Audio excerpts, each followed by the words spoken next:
একই সাথে রয়েছি দুজন, একই ডোরে। আজ আমার ইন্টারভিউ আছে। অনেক ঘোরাঘুরি করলাম, অনেক জায়গায় ইন্টারভিউ দিলাম, কিন্তু টাকা ছাড়া কোথাও চাকরি পাচ্ছি না। এটাই শেষ ইন্টারভিউ। আজ যদি চাকরি না পাই তাহলে আমাকে রাজমিস্ত্রি অথবা গার্মেন্টসে কাজ করতে হবে। সকালে রেডি হয়ে আম্মু আব্বুর কাছে কল দিয়ে দোয়া নিয়ে রওনা দিলাম অফিসের উদ্দেশ্যে। উপস্থিত হতে হবে সকাল 9টায়। আমি পাবলিক বাসে করে যাব, কারণ সিএনজি নিয়ে যাওয়ার সামর্থ্য আমার নেই। পাবলিক বাসে অনেক ভিড়, আবার তাতেই রাস্তায় থাকে জ্যাম। যাতে অফিসে দেরিতে না পৌঁছাই তাই 2 ঘন্টা আগেই রওনা দিলাম। অফিসে পৌঁছে গেলাম 8:45। দারোয়ানকে জিজ্ঞাসা করে ওয়েটিং রুমে গেলাম। এমপ্লয় নিবে 50 জন, লোক কমপক্ষে 500 জন বসে আছে। আমার মনটা খারাপ হয়ে গেল। মনে হয় না এই চাকরিও পাবো না। আমার সিরিয়াল পড়লো 120তম। বসে বসে ভাবতেছি এবার আমার পরিচয় দিয়ে নেই। আমার নাম মোহাম্মদ ওমর ফারুক। আমি ছোট বোন আর বাবা মাকে নিয়ে আমাদের ছোট্ট পরিবার। আমাদের পরিবার সুখে চলছিল। আব্বু বেসরকারি কোম্পানিতে জব করত, ভালো বেতনও পেত। আমি ঢাকা বিশ্ববিদ্যালয়ে 4র্থ বর্ষের ছাত্র। পড়ালেখায় ভালো ছিলাম, তাই মাস্টার্স পাশের পর বিসিএস এর প্রস্তুতির কথা ভাবছিলাম। আমার ছোট বোন প্রাইভেট প্রতিষ্ঠানে পড়তো। ওর নাম আনহা। আনহাও মেধাবী ছাত্রী। যাই হোক, আমরা অনেক সুখেই ছিলাম, কিন্তু সুখের মাঝে কালো ধোঁয়া নেমে আসলো। আমার অনার্স ফাইনাল পরীক্ষার 3 মাস আগেই হঠাৎ করে আব্বু স্টক করে বসে। আব্বু এতটাই অসুস্থ হয়ে পড়ে যে কাজ করাতে দূরের কথা উঠে দাঁড়াতে পারত না। আব্বু যে কোম্পানিতে জব করত সেখান থেকে 2 লাখ টাকা দিয়ে আব্বুকে বের করে দেয়। আর আমার উপর সম্পূর্ণ পরিবারের দায়িত্ব এসে যায়। তাই কোনো মতে অনার্স পাশের পর চাকরির পিছনে লেগে পড়ি, কিন্তু চাকরি না পেয়ে টিউশনি করিয়ে নিজে চলেছি এবং পরিবারকেও চালিয়েছি। এখানে অনেক খরচ, এজন্য সবাই গ্রামে পাঠিয়ে দিলাম। টিউশনের টাকা দিয়ে চলি নিজে এবং বাসায় টাকা পাঠাই। কয়েকটা ব্যাচ পড়াই আমি। সায়েন্স নিয়ে পড়েছি আমি, তাই স্টুডেন্ট অনেক। তারপর মাস্টার্স পাশ করলাম। একটা মেয়েকে ভালোবাসতাম। সে আমার 1 বছরের জুনিয়র ছিল। নাম ছিল আকলিমা আক্তার কণা। সে বড়লোক বাবার মেয়ে ছিল, আর আমি তখন বেকার। তাই কণার সাথে ইচ্ছে করেই একটা ত্রুটি বের করে ব্রেকআপ করে দেই। অনেক কেঁদেছিলাম, কিন্তু বাস্তবতা মেনে নিয়েছি। কেটে গেছে প্রায় 1.5 বছর। অনেক কিছু পাল্টে গেছে। এই চঞ্চল ছেলেটা অনেকটা শান্ত হয়ে গেছে। বাবাকে ডাক্তারের কাছে নিয়ে গিয়েছিলাম। ডাক্তার বলেছে 2 বছরের মধ্যে অপারেশন করালে সম্পূর্ণ সুস্থ হবে, কিন্তু তার জন্য 20 লাখ টাকা লাগবে। এসবে ভাবতেছি আর চোখ বেয়ে পানি পড়তেছে। যখন বুঝলাম এটা পাবলিক প্লেস, তখন ওয়াশরুমে গিয়ে মুখ ধুয়ে আসলাম। প্রায় 2টার সময় আমার ডাক পড়লো। পেটে ক্ষুধা নিয়ে ভিতরে ঢুকলাম। আমার পর স্যারেরা লাঞ্চ করবে, তারপর আবার ইন্টারভিউ নিবে। যাই হোক, ভয় নিয়ে দরজায় নক করলাম। আসসালামু আলাইকুম, আসতে পারি স্যার? ভিতর থেকে বলল আসো। আমি ভিতরে ঢুকে চেয়ারের সামনে দাঁড়িয়ে গেলাম। আমায় বসতে বলল। আমি চেয়ারে বসলাম। সামনে দেখলাম 4টা চেয়ার। 3 জন আছে, মানে আরেকজন নেই। হঠাৎ কেউ একজন ভিতরে ঢুকলো, বোরখা পরা। ভিতরে ঢুকে ফাঁকা চেয়ারে গিয়ে বসলো। আমি বুঝলাম ইনিও বস। মেয়েটা আমার দিকে কিছুক্ষণ তাকিয়ে থেকে বোরখার মুখোশটা খুললো। আমি দেখে টাস্কি খেলাম। আরে, এ তো কণা। এখানে কেমনে আসলো? হায় আল্লাহ, অল্পের জন্য বোধহয় সব শেষ। আবারও ভাবতেছি কণা এখানে আসলো কেমনে? হয়তোবা বিয়ে হয়েছে মালিকের ছেলের সাথে। কণার সাথে ইচ্ছে করে ব্রেকআপ করার প্রতিশোধ নিবে মনে হয়। আমি মুখে ভয় এমন হয়েছে যে আমি এভারেস্টের সর্বোচ্চ চূড়ায় উঠতে গিয়ে পড়ে গেলাম। আমার সব কল্পনা উড়িয়ে দিয়ে সার্টিফিকেট দাও। এই যে স্যার, সব সার্টিফিকেট দিয়ে। নাম কি তোমার? সবে তো ভালোই। না স্যার, প্রায় 20টার মতো। হয়তোবা তোমার সমস্যা আছে, তাই নেয়নি। আসলে তা নয়, আমি উচ্চ পদস্থ কর্মকর্তাদের টাকা দিতে পারিনি, তাই হয়নি। এখানে চাকরি না হলে কি করবেন? কি আর করব, অনেক গার্মেন্টস কোম্পানি আছে তো, সেখানে ঢুকে যাব। ঢাকা বিশ্ববিদ্যালয় থেকে অনার্স কমপ্লিট করে গভর্নমেন্টে চাকরি করবা? স্যার, পেট কখনো গার্মেন্টস বা লেবারই মানবে না। আর কত ছাত্র আছে আমার মতো। কোথায় যাচ্ছে? জানি এ চাকরিটাও টাকা ছাড়া হচ্ছে না। অযথা খিদে নিয়ে বসে থেকে লাভ নেই। আমার সার্টিফিকেট দিয়ে দেন, চলে যাই। যদি বলি আপনার চাকরি হয়ে গেছে, তাহলে কি করবেন? ম্যাম, ফাইজলামও করবেন না। আপনাদের কথাই বুঝেছি। আপনাদের লোক নেওয়া অনেক আগে শেষ হয়েছে। এখন যেই আসবে উল্টাপাল্টা প্রশ্ন করে নাজেহাল করবেন। আমরা কি এজন্য এখানে বসেছি নাকি? বেয়াদব, বেরিয়ে যাও এখান থেকে। তারপর আমি মন খারাপ করে চলে আসি। আমি বাসে করে বাসার দিকে রওনা দেই। আর ওইদিকে স্যার, এক হলো কোম্পানির মালিক জিসান চৌধুরী, স্যার 2 ওনার ছেলে কাব্য চৌধুরী, স্যার 3 হলো ম্যানেজার হারুন খান, আর কণা হলো জিসান চৌধুরীর ভাগ্নি। এদিকে কণার আমার সাথে ব্রেকআপের পর টিসি নিয়ে কানাডায় গিয়ে ম্যানেজমেন্ট নিয়ে অনার্স পাশ করে দেশে এসে মামার কোম্পানির একটা শাখা দেখাশোনা করে। ওরা সবাই লাঞ্চ করতে গেল। ওখানে দেখো মামুনি, ছেলেটা কি বেয়াদব। আমি তো থাপ্পড় দিতে চেয়েছিলাম। মামা জানো ওই ছেলেটা কি? হবে হয়তো কোনো ছোট লোকের বাচ্চা। কেন মামুনি? তার মানে তুই সামান্য ছেলের জন্য দেশ ছেড়েছিলি? মামা, এই ছেলেটাকে আমি ভালোবাসতাম। ভাইয়া, ওকে অপমান করবি না। ফারুকও আমায় ভালোবাসতো, কিন্তু হঠাৎ একদিন এসে সামান্য একটা ভুলের জন্য আমার সাথে ব্রেকআপ করে দেয় আর আমায় অনেক অপমান করে। আমায় সহ্য করতে না পেরে ওকেও ছোট লোক, জানোয়ার ইত্যাদি বলে ব্রেকআপ করি আমি। তারপর দেশ ছেড়ে চলে যাই। ভালো হয়েছে, ছোট লোকের কাছ থেকে বেঁচেছিস। ভাইয়া, আসলে তা না। আমি ওখানে গিয়ে কিছুদিন পর বুঝতে পারি ফারুকের কথা কোথাও না কোথাও ঝামেলা হয়েছে, যার কারণে ইচ্ছে করেই আমার সাথে ব্রেকআপ করেছে। কিন্তু ওর সাথে অনেক যোগাযোগ করতে চেয়েও পারিনি, আর আজ ওকে দেখেও কিছু বলতে পারলাম না। কেন মামুনি?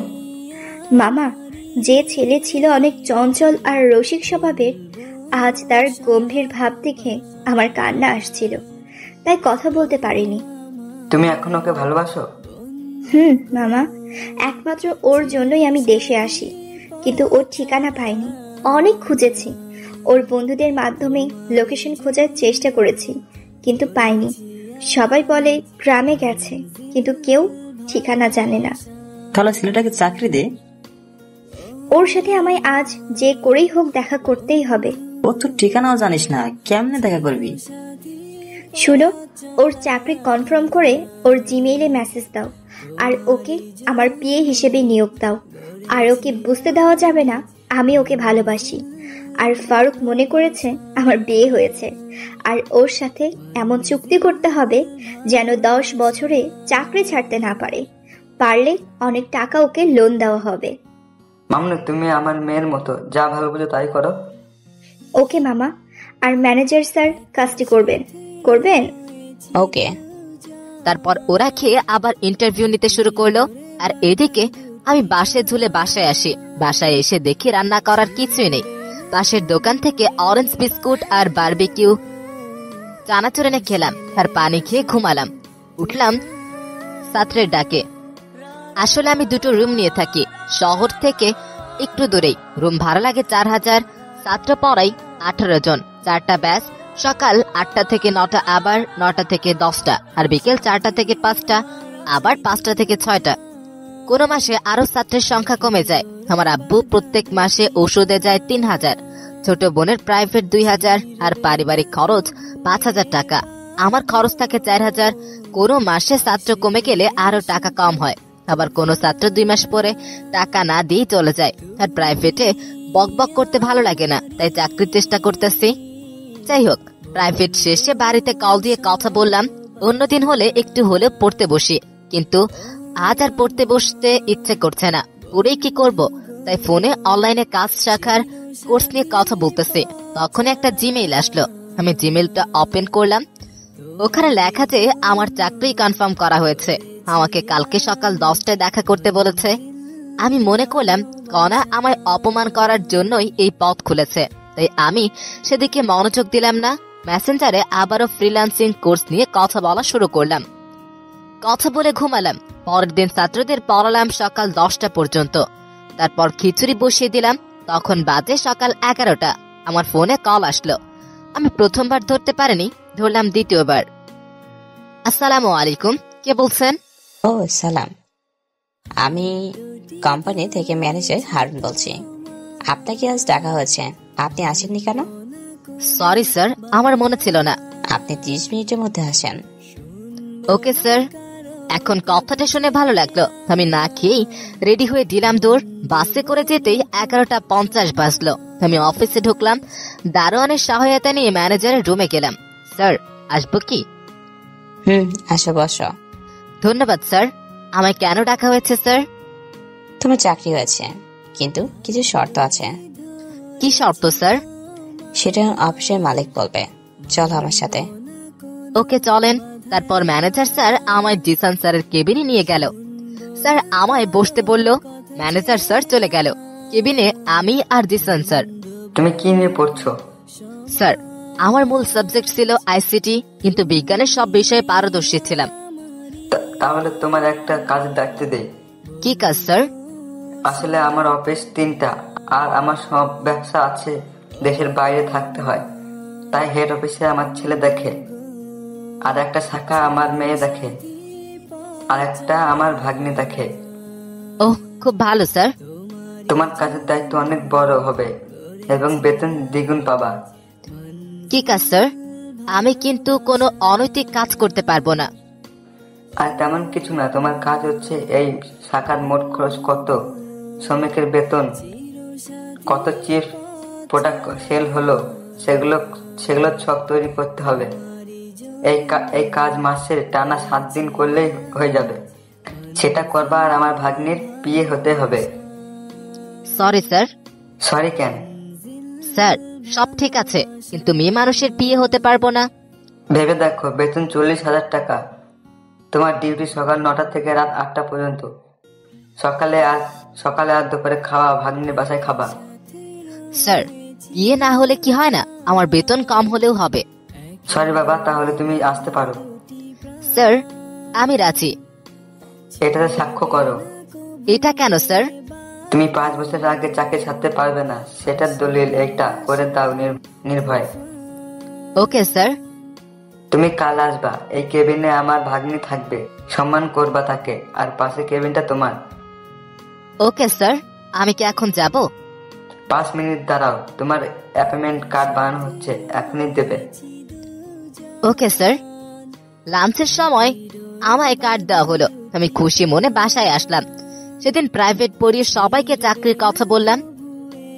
ছাত্ররা সবাই পরের দিন বেতন দিবে। যাই হোক, বাসায় কল করে জানালাম। পরের দিন সকাল সকাল হালকা খেয়ে অফিসের দিকে রওনা দিলাম। অফিসে পৌঁছে বসের কেবিনে বসকে দেখে আমি টাস্কি, আমি কাকে দেখছি? এ তো আমার। অফিস সময় মতো পৌঁছালাম। আজ আমার জয়েনের দিন, আর আমার কাজ শিখিয়ে দিবে বস। আর কালকে জিসান স্যার বলেছে তার ভাগ্নি অর্থাৎ আমাদের নতুন বস আমায় কাজ শিখিয়ে দেবে, এবং আমি বসের বিয়ে। তাই সবার আগে আমায় বসের রুমে যেতে হবে। আমি বসের রুমের দরজায় নক করলাম। আসতে পারি ম্যাম? বসুন। আমি ভিতরে ঢুকে বসের চেয়ারে কনাকে দেখে পুরাই শকড হয়ে গেলাম। তার মানে কনাই স্যারের ভাগ্নি। কাম সারছে, ব্রেকআপের শখ আমার মিটিয়ে দিবে। আমি ভয়ে ভয়ে ভিতরে গিয়ে কনার সামনের চেয়ারে বসলাম। কেমন আছো ফারুক? জি ম্যাম, আল্লাহর রহমতে ভালোই আছি। আমায় ম্যাম ডাকতেছো কেন? তুমি কি আমায় ভুলে গেছো? ম্যাম, আপনার সাথে আগে যে পরিচয় থাকুক না কেন, এখন আর নেই। এখন শুধু একটাই সম্পর্ক, সেটা হলো বস আর সাধারণ কর্মীর। এমন করে বলো না। তোমার পরিবারের সবাই কেমন আছে? আছে একরকম। আপনি কেমন আছেন? 3 দিন থেকে অনেক খুশিতে আছি। তাই নাকি?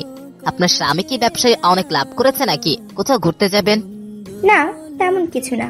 আমি বিয়ে করিনি। ভালো তো, আমার কাজটা বুঝিয়ে দিলে ভালো হতো। তোমার কাজ সব সময় আমার সাথে থাকা। Okay ma'am. তুমি আর আগের ফারুক নেই, যে ফারুক ছিল চঞ্চল আর বন্ধুদের সারা দিন মাতিয়ে রাখতো। আর তুমি এখন এত গম্ভীর কেমনে হয়েছো? সব বাস্তবতা ম্যাম। আমি জানি তুমি আমার সাথে চাপে পড়ে ব্রেকআপ করেছো, কিন্তু কেন করেছো বলবা প্লিজ?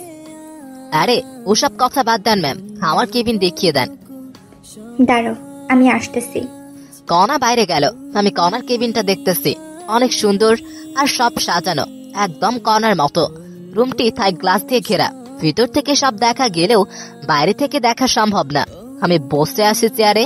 প্রায় 10 মিনিট পর আসলো, হাতে কি জানি একটা নিয়ে। চেয়ারে বসেই বলো না, এতদিন কোথায় ছিলে তুমি আর তোমার পরিবার? ম্যাম, আমি গ্রামে ছিলাম, আমি আমার কেবিনে যাচ্ছি ম্যাম। আরো আমায় ম্যাম বলবি? বল। তাহলে কি বলে ডাকবো? নাম ধরে অথবা জান পাখি, যা ইচ্ছা বলে রাখবা। এ হয় না ম্যাম। আরেকবার ম্যাম বললে গলা নামিয়ে দিব, তারপর তোকে গুম করে দিব কেটে, কেউ টেরও পাবে না। ওকে বলবো না, আর নাম ধরে ডাকবো না, তুমি করে বলবো। এই তো ঠিক আছে। এবার তো গলা ছেড়ে দাও। দাঁড়াও, আরো কথার উত্তর দাও। কি কথা? আমার সাথে বিনা কারণে ব্রেকআপ করেছো কেন? বাধ্য হয়েছে করতে। আমার পরিবার তো রাজি ছিল, তোমার আমার সম্পর্ক তোমার পরিবারও ছিল, কিন্তু তুমি ব্রেকআপ করলা কেন? কেউ তো তোমায় চাপ দেয়নি, আর তুমি বিসিএসও দিলা না কেন? এসব বলা সম্ভব না, প্লিজ। বল, না হলে। ইস, আস্তে বলতেছি তো, ছেড়ে দিলে বলবো। ওকে। আমি উঠে দৌড় দিয়ে বাইরে যাওয়ার জন্য দরজায় গেলাম। দেখি দরজা লক করা। কণা দেখি মুচকি হাসতেছে। তুমি ভালোই ভালোই সব কথা উত্তর দিলে, আমি বলবো না। বলো তাহলে শুরু থেকে। সামনে অনার্স ফাইনাল, হাতে 2 মাস সময় আছে। আমি আদিলের বাসায় নোট নিতে গিয়েছি। বাসায় এসে দেখি আম্মু আর ছোট বোন কান্না করতেছে। রুমে গিয়ে দেখি আব্বু অচেতন আর আম্মু মাথায় পানি ঢালছে। আমি যখন বুঝতে পারলাম কিছু হয়েছে, তখন আব্বুকে দ্রুত হাসপাতালে ভর্তি করাই। তারপর? আর কি, ডক্টর বের হয়ে বলল আব্বু স্ট্রোক করেছে। আব্বু কর্ম করতে পারবে না, চলতে পারবে না, এক কথায় অকেজো। পুরো পরিবারের দায়িত্ব তখন আমার উপর। আবার সামনে পরীক্ষা। আব্বুর অফিসে থেকে 2 লাখ টাকা দিল, আর ঢাকায় তো অনেক খরচ। আবার ছোট বোনের স্কুল ফি, আব্বুর ঔষধ সহ প্রত্যেক মাসে অনেক টাকা যেত। সবাইকে গ্রামে পাঠিয়ে দিলাম, আর আমি প্রাইভেট পড়ানো শুরু করলাম। তখন তুমি কিছুই জানো না, আমি বলিনি তোমায়? আমার স্বপ্নগুলো চুরমার হয়ে গেল, আর তুমি আবারও প্রেসার দেওয়া শুরু করলা, সময় দেই না ইত্যাদি। তাই বাধ্য হয়ে তোমার সামান্য একটা ভুল ধরেই ব্রেকআপ করে দিয়েছে, কারণ তখন আর আমার কোনো উপায় ছিল না। সাবাস, খুব ভালো কাজ করেছো। কুত্তা কোথাকার, আমি কি তোমায় ভালোবাসতাম না? আবার একবার বললে কি হতো যে তোমার বাসায় এত বড় ঘটনা ঘটে গেছে? তার জন্য দুঃখিত। এখন আঙ্কেলের কি অবস্থা? ডাক্তার বলেছে 5 বছরের মধ্যে যদি অপারেশন করাতে পারি তাহলে সম্পূর্ণ সুস্থ হয়ে যাবে। তার জন্য 20 লাখ টাকা লাগবে, আর আমার পক্ষে 20 লাখ টাকা সম্ভব না, তাই হাল ছেড়ে দিয়েছে। আমি দিলে নিবা কি? করুণা করছো আমায়? দেখো, করুণা করছি না। আমি জানি আমি যদি তোমায় টাকাটা দিতে চাই তুমি নিবা না, তাই অফিস থেকে লোনের ব্যবস্থা করব। তাহলে আমি রাজি। ওকে, এখন চলো তোমায় কাজ করা শিখিয়ে দেই। ওকে। কণা আমাকে আমার কেবিনে নিয়ে আসলো, তারপর কম্পিউটারের সক তৈরি করা শেখাচ্ছে। আমি এই সাবজেক্ট নিয়ে পড়েছি, তাই অভিজ্ঞতা আছে, দ্রুতই শিখে নিলাম। কণা আমায় বাকি কাজ কমপ্লিট করতে বলে চলে গেল। আমি কাজ করতে লাগলাম। তখনই একটা অপরিচিত মেয়ে রুমে ঢুকলো। হ্যালো। হ্যালো। কথা বলার ইচ্ছে নেই, তবুও ভদ্রতার খাতিরে বললাম, আমি লিপি। আপনার নাম? আমার নাম ফারুক। আপনি পড়ালেখা কোথা থেকে করেছেন? ঢাকা ইউনিভার্সিটি থেকে। আপনি? জাহাঙ্গীরনগর থেকে। আপনি রিলেশন করেন না? করতাম, কিন্তু ব্রেকআপ হয়েছে। ভালো তো। হুম। আপনি কথা কম বলেন কেন? ভালো লাগে তাই। আপনি অনেক হ্যান্ডসাম। আমরা কি একে অপরকে তুমি করে বলতে পারি? আপনি পারবেন, কিন্তু আমি আপনি করেই বলবো। তা কি করে হয়? এমনি, যদি পারেন করবেন, না হলে নেই। চেষ্টা করব। আমি আবারও কাজে মনোযোগ দিলাম, আর এদিকে লিপি বক বক করেই যাচ্ছে। আমি মাঝে মাঝে হুম করতেছি। জানি না কাজ কতক্ষণ করেছি। একটু পর কণা আসলো আমার রুমে চেক করার জন্য। রুমে এসে লিপিকে দেখে লিপির সামনে গিয়ে, এখানে কি করেন আপনি? জি ম্যাম, নতুন কলিগ আসছে, তাই পরিচয় হতে আসলাম। নতুন কলিগ আসলে কি পরিচয় হতে হবে নাকি? আপনার কাজ নেই? জি ম্যাম, শেষ হয়েছে।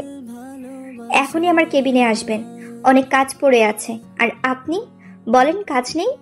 ওকে ম্যাম, এখনই আসছি। ওকে, আপনি আমার কেবিনে যান। লিপি কণার কেবিনে গেল, আর কণা আমার সামনে একটা চেয়ার টেনে বসলো। কাজ করতে কোনো সমস্যা হলে আমাকে বলো। অনেকদিন পর কম্পিউটারের এসব কাজ করতেছে। প্রথমে একটু সমস্যা হলেও এখন একটু ভালোভাবে করতে পারতেছে। যেগুলো কাজ দিলাম কতক্ষণ লাগবে সেগুলো করতে? যদি টানা করি তাহলে আর 2 ঘন্টাই হবে। ভালো তো, আমি তো ভেবেছিলাম আজ সারাদিন লাগবে কাজটি করতে। না ম্যাম, লাঞ্চের পর কাজ শুরু করলেই হয়ে যাবে। আর কতক্ষণ আছে লাঞ্চের দেখো তো। ও শিট, আর মাত্র 20 মিনিট আছে লাঞ্চের।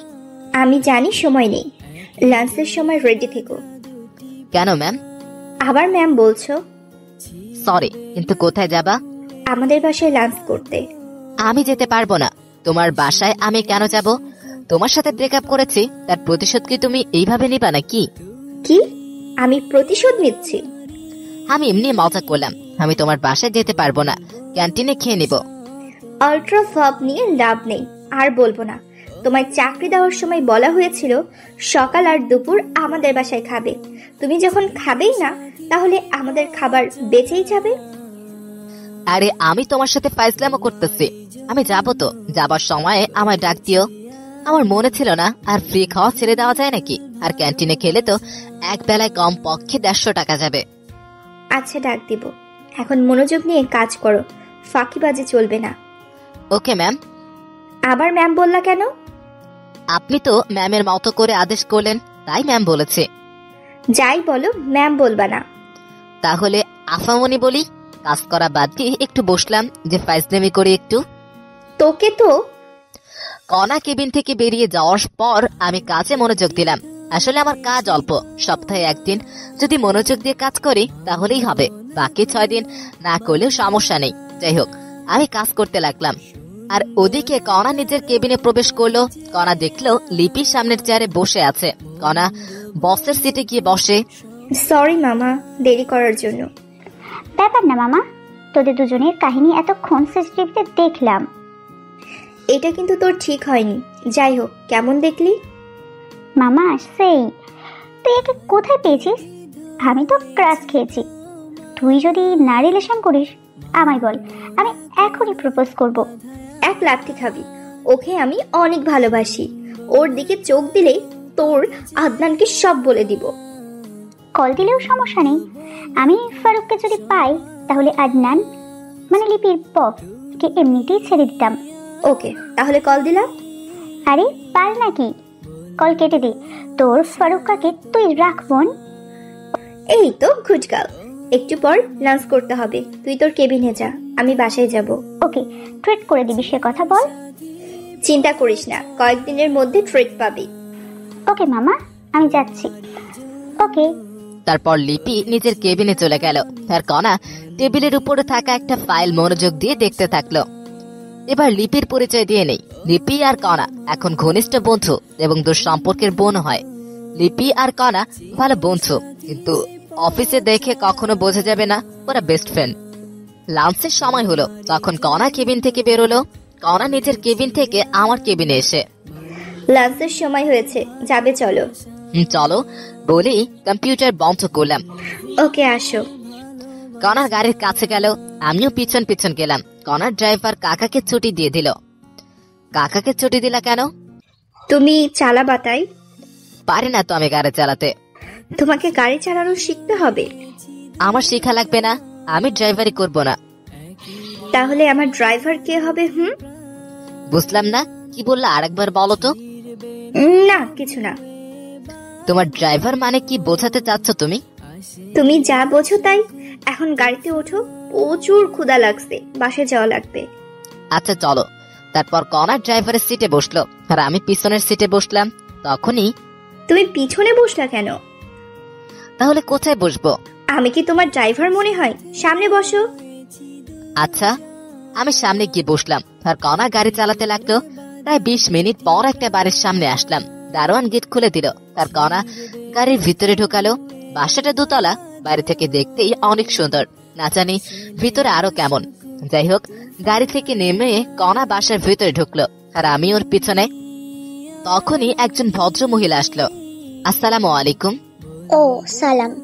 কে রে মা এই ছেলে? ওর নাম ফারুক, আমার বিয়ে। আর ফারুক উনি আমার আম্মু। বাবা তুমি বসো, আমি আসছি। এই কণা শুনে যা তো। ঠিক আছে। আমি বসে ফোন টিপতে লাগলাম আর ওদিকে কণাকে ওর আম্মু বেডরুমে নিয়ে গেল। কণা, এই নামটা কেমন যেন তোর মুখে শুনেছি। ওমর ফারুক। ওই বজ্জাত ছেলে যে তোকে ছেড়ে চলে গেছে, সেই ছেলে এই ছেলে নাকি? আম্মু। দাঁড়া, একে এখনই ঘাট ধরে বের করে দিব। আম্মু দাঁড়াও, তুমি জানো না ফারুক তখন কোন পরিস্থিতিতে ছিল? ওই পরিস্থিতিতে যে কেউই এই কাজ করতে পারে। কি হয়েছিল সেটা বল তাড়াতাড়ি। তাহলে তুই কি ফারুককে এখনো ভালোবাসিস? আম্মু, ওর জন্যই পমি এখনো কোনো রিলেশনে জড়ায়নি। পরে আরো রিলেশনে গিয়েছিল, আর আমি ওকে গিয়ে বলে দিই তুই ওকে ভালোবাসিস? পাগল নাকি? এইভাবে ধুকে ধুকে মরবি নাকি? আম্মু, ওকে অনেকদিন পর খুঁজে পেয়েছি, একটু সময় যা। আর ওর মাথার উপর অনেক চাপ। সমস্যা নেই, তবে একটা জিনিস মাথায় রাখবি, ভালোবাসা হারিয়ে ফেলিস না। এখন কথা না বলে জামাই আসছে, খাও আগে। না, চল টেবিলে, ছেলেটা মনে হয় বসে আছে। চলো। আমি বসে আছি, তখনই কণা আর আন্টি আসলো। তার জন্য দুঃখিত, টেবিলে বসো। আন্টি কি বলেন এগুলা? আমি ম্যামের শুধু পিয়ে, আমাকে সরি বলছেন কেন? আর দেরি হতেই পারে। টেবিলে বসো। বসো। আপনিও চলেন ম্যাম। চলো। আন্টি আপনিও বসেন। না বাবা, আমি লাঞ্চ করেছি, এখন তুমি করো। আপনি করেছেন তো? যাই হোক, আর বকবক না করি। খাওয়া শেষে আন্টির হাতের পাকের অনেক প্রশংসা করলাম, কারণ মুরগির মাংস সুন্দর হয়েছিল। তারপর কণা আমাকে ওদের বাসা দেখাতে নিয়ে গেল। বাসাটা দোতলা, নিচের তলায় 3 রুম আর একটা কার রাখার জায়গা। উপর তলায় 4 রুম। উপর তলায় কণার পরিবার থাকে, আর নিচতলায় ভাড়াটিয়া। কণা আমার ছাদে নিয়ে গেল। দেখি অনেক ফুলের গাছ ওদের ছাদে। তুমি এখনো ফুল পাগলি থেকে গেলা? যাকে ভালোবাসতাম তাকে এখনো ভালোবাসি, তাহলে ফুল পাগলি কেন থাকবো না? যাক, তুমি তাহলে একজনকে পেয়ে গেছো। তাতে তোমার কি? আচ্ছা, তোমার আব্বুকে তো দেখলাম না। আর তুমি এত সুন্দর বাসা থাকতে হোস্টেলে থাকতা কেন? আসলে কি বলবো, তুমি যে বাসায় আসছো আমার আব্বু দেখছো বাসায়? না তো। আর তোমার বাবা না পুলিশ কমিশনার? অনেক ঘটনা। আব্বু মদ খেয়ে এসে অনেক খারাপ আচরণ করত, তাই আম্মু পমায় হোটেলে রেখেছিল। কয়েকদিন আগে আব্বু আমার আম্মুর সাথে রাগ করে চলে যায়। 6 মাস আগে গেছে, এখনো নাই। আচ্ছা, তোমার রুম কোনটা? ওইটা, হাতের ইশারায় দেখিয়ে। চলো তোমার রুম দেখে আসি। না, যাওয়া যাবে না। কেন? পার্সোনাল, আর আমার প্রাইভেট মানুষ ছাড়া আমার রুমে ঢুকতে দিব না। হারামজাদা, আমার রুমে তাহলে শুধু তোমারই ফটো দেখলে ঝামেলা করবা তুমি, তাই তোমায় রুমে নিয়ে যাব না। আর কালকেই সব সরিয়ে দিব। সরি, প্রাইভেট জিনিস আপনার। আসলে মেয়ে মানুষের রুম, আর আজ আমি গোছাইনি রুম। কালকে ঢুকবা, সমস্যা নেই। না লাগবে না, চলো অফিসে যেতে হবে। তারপর আমরা ছাদ থেকে নিচে আসলাম। আমি গাড়ির কাছে গিয়ে দাঁড়িয়ে আছি, আর কণা ব্যাগ নিয়ে রেডি হয়ে নিচে আসলো, সাথে আন্টি। আন্টি আমার সামনে এসেই, একটা কথা বলতাম বাবা, তোমায় একটা কথা বলতাম। একটা কেন আন্টি, যত ইচ্ছা জিজ্ঞেস করেন। কণা, তুই নিচে একটু দাঁড়া, আমরা আসছি। ওকে আম্মু। আমি আর আন্টি যাচ্ছি, তখনই, বাবা একটা কথা বলো তো, তুমি কি আগে থেকে কণাকে চিনো? না আন্টি। দেখো বাবা, আমার কাছে মিথ্যে বলবা না। আচ্ছা, তুমি আমার সাথে আসো। চলেন। আন্টি আমার কণার বেডরুমে নিয়ে গেল। আমি রুমের ভিতরে প্রবেশ করলাম আর টাস্টি খেলাম। আমার অনার্স প্রথম বর্ষে থাকার সময়কার সব ফটো দিয়ে কণার রুমের চারপাশ ঘেরা। তখন অবশ্য একটু পাতলা ছিলাম, মুখে দাড়ি ছিল না একটুও। এখন আমি একটু মোটা হয়েছি আর মুখ ভর্তি দাড়ি। আগের ছবি দেখে অনেকে আমাকে চিনবেই না। যাই হোক, কর্নার রুমে আমার যত ছবি আছে, আমার মোবাইলে বোধ হয় তত ফটো নেই। তখনই, এই ফটোর ছেলেটা তুমি কি? জি আন্টি। চেনাই যায় না তোমাকে। যাই হোক, তোমার আব্বু এখন কেমন আছে? আল্লাহর রহমতে ভালো আছে। আমি এখনো এই ছবি প্রত্যেক রাতে বের করে আর কাঁদে। বালিশের নিচ থেকে একটা ফটো দেখালো। এই ফটো আমি আর কণা একটা স্টুডিওতে তুলেছিলাম। আন্টি, আপনার মনের ফুল। কণার আর আমার ব্রেকআপ অনেক আগেই হয়েছে। সেটা শুনেছি। কণা তোমার কাছে ফিরে আসলে ওকে কি মেনে নিবা না? আন্টি, আমি চাই কণা সুখে থাকুক, আর সুখে থাকার জন্য দরকার টাকা। আমার কাছে তো টাকা নেই, আর আমি কনার যোগ্য না।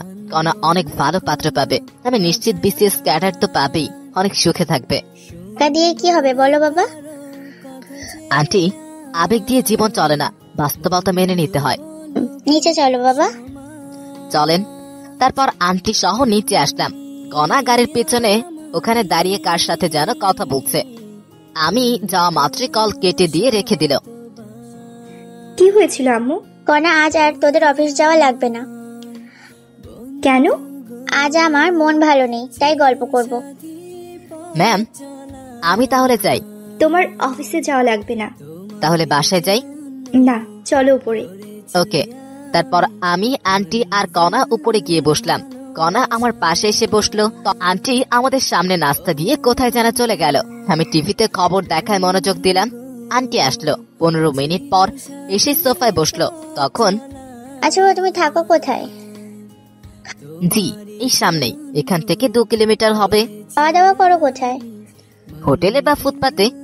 এভাবে ফুটপাতে খেলে তো শরীর খারাপ করবে। জানি সেটা। বাবা, আমাদের বাসায় একটা রুম ফাঁকা আছে, ওই রুমে থাকতে পারো। ধন্যবাদ, কিন্তু আমার এত টাকা দিয়ে থাকা হবে না, আমি ওখানেই ভালো আছি। তোমার ভাড়া আর খাওয়ার টাকা কিছুই লাগবে না, সব আমাদের সাথে।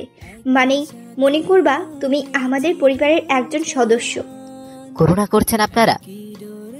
করোনা না বাবা, আমাদের কিছু কাজ করে দিতে হবে। কি কাজ আন্টি?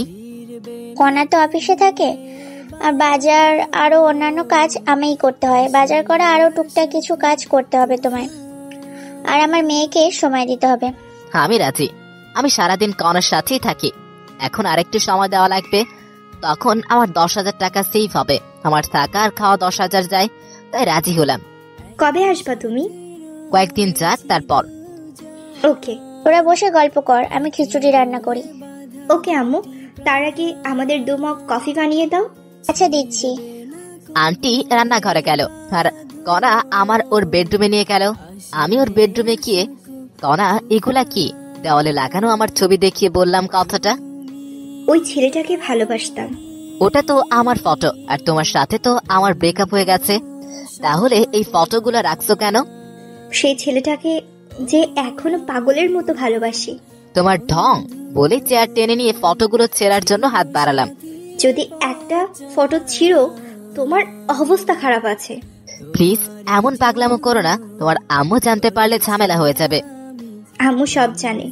দেখো কনা, তুমি আমার চেয়ে অনেক ভালো ছেলে পাবা, পয়সাওয়ালা জামাই পাবা, আর এগুলা দেখলে তোমার অনেক সমস্যা হবে। তোকে সেটা বলতে হবে? আমি কি করব? ওকে, তুমি কি করো তাহলে করো। আমি তাহলে আজকে চাকরি ছেড়ে দিচ্ছি, থাকবো না আর এই শহরে। সেই সুযোগ নেই চান্দু। দেখা যাবে বলেই আমি চলে আসতে ধরলাম। তখনই কনা আমার হাত টেনে ওর বিছানায় বসালো। 5 বছরের এগ্রিমেন্টের কথা মনে আছে? যদি চাকরি না করো, কমপক্ষে 2 বছরের জেল হয়ে যাবে। হলেও সমস্যা নেই, কি করবে আমায়? এখন যে চাকরির হাহাকার, 2 দিন পরেই অন্য লোক পেয়ে যাবে। আর যদি জেল হয়, তোমার পরিবারের কি হবে ভেবে দেখেছো? তাহলে কি করবা? আমি চাকরি করব। এই তো গুড বয়। কিছুক্ষণ আমরা দুজনে চুপ করে আছি। নীরবতা ভাঙলো আন্টির কফি আনার কারণে।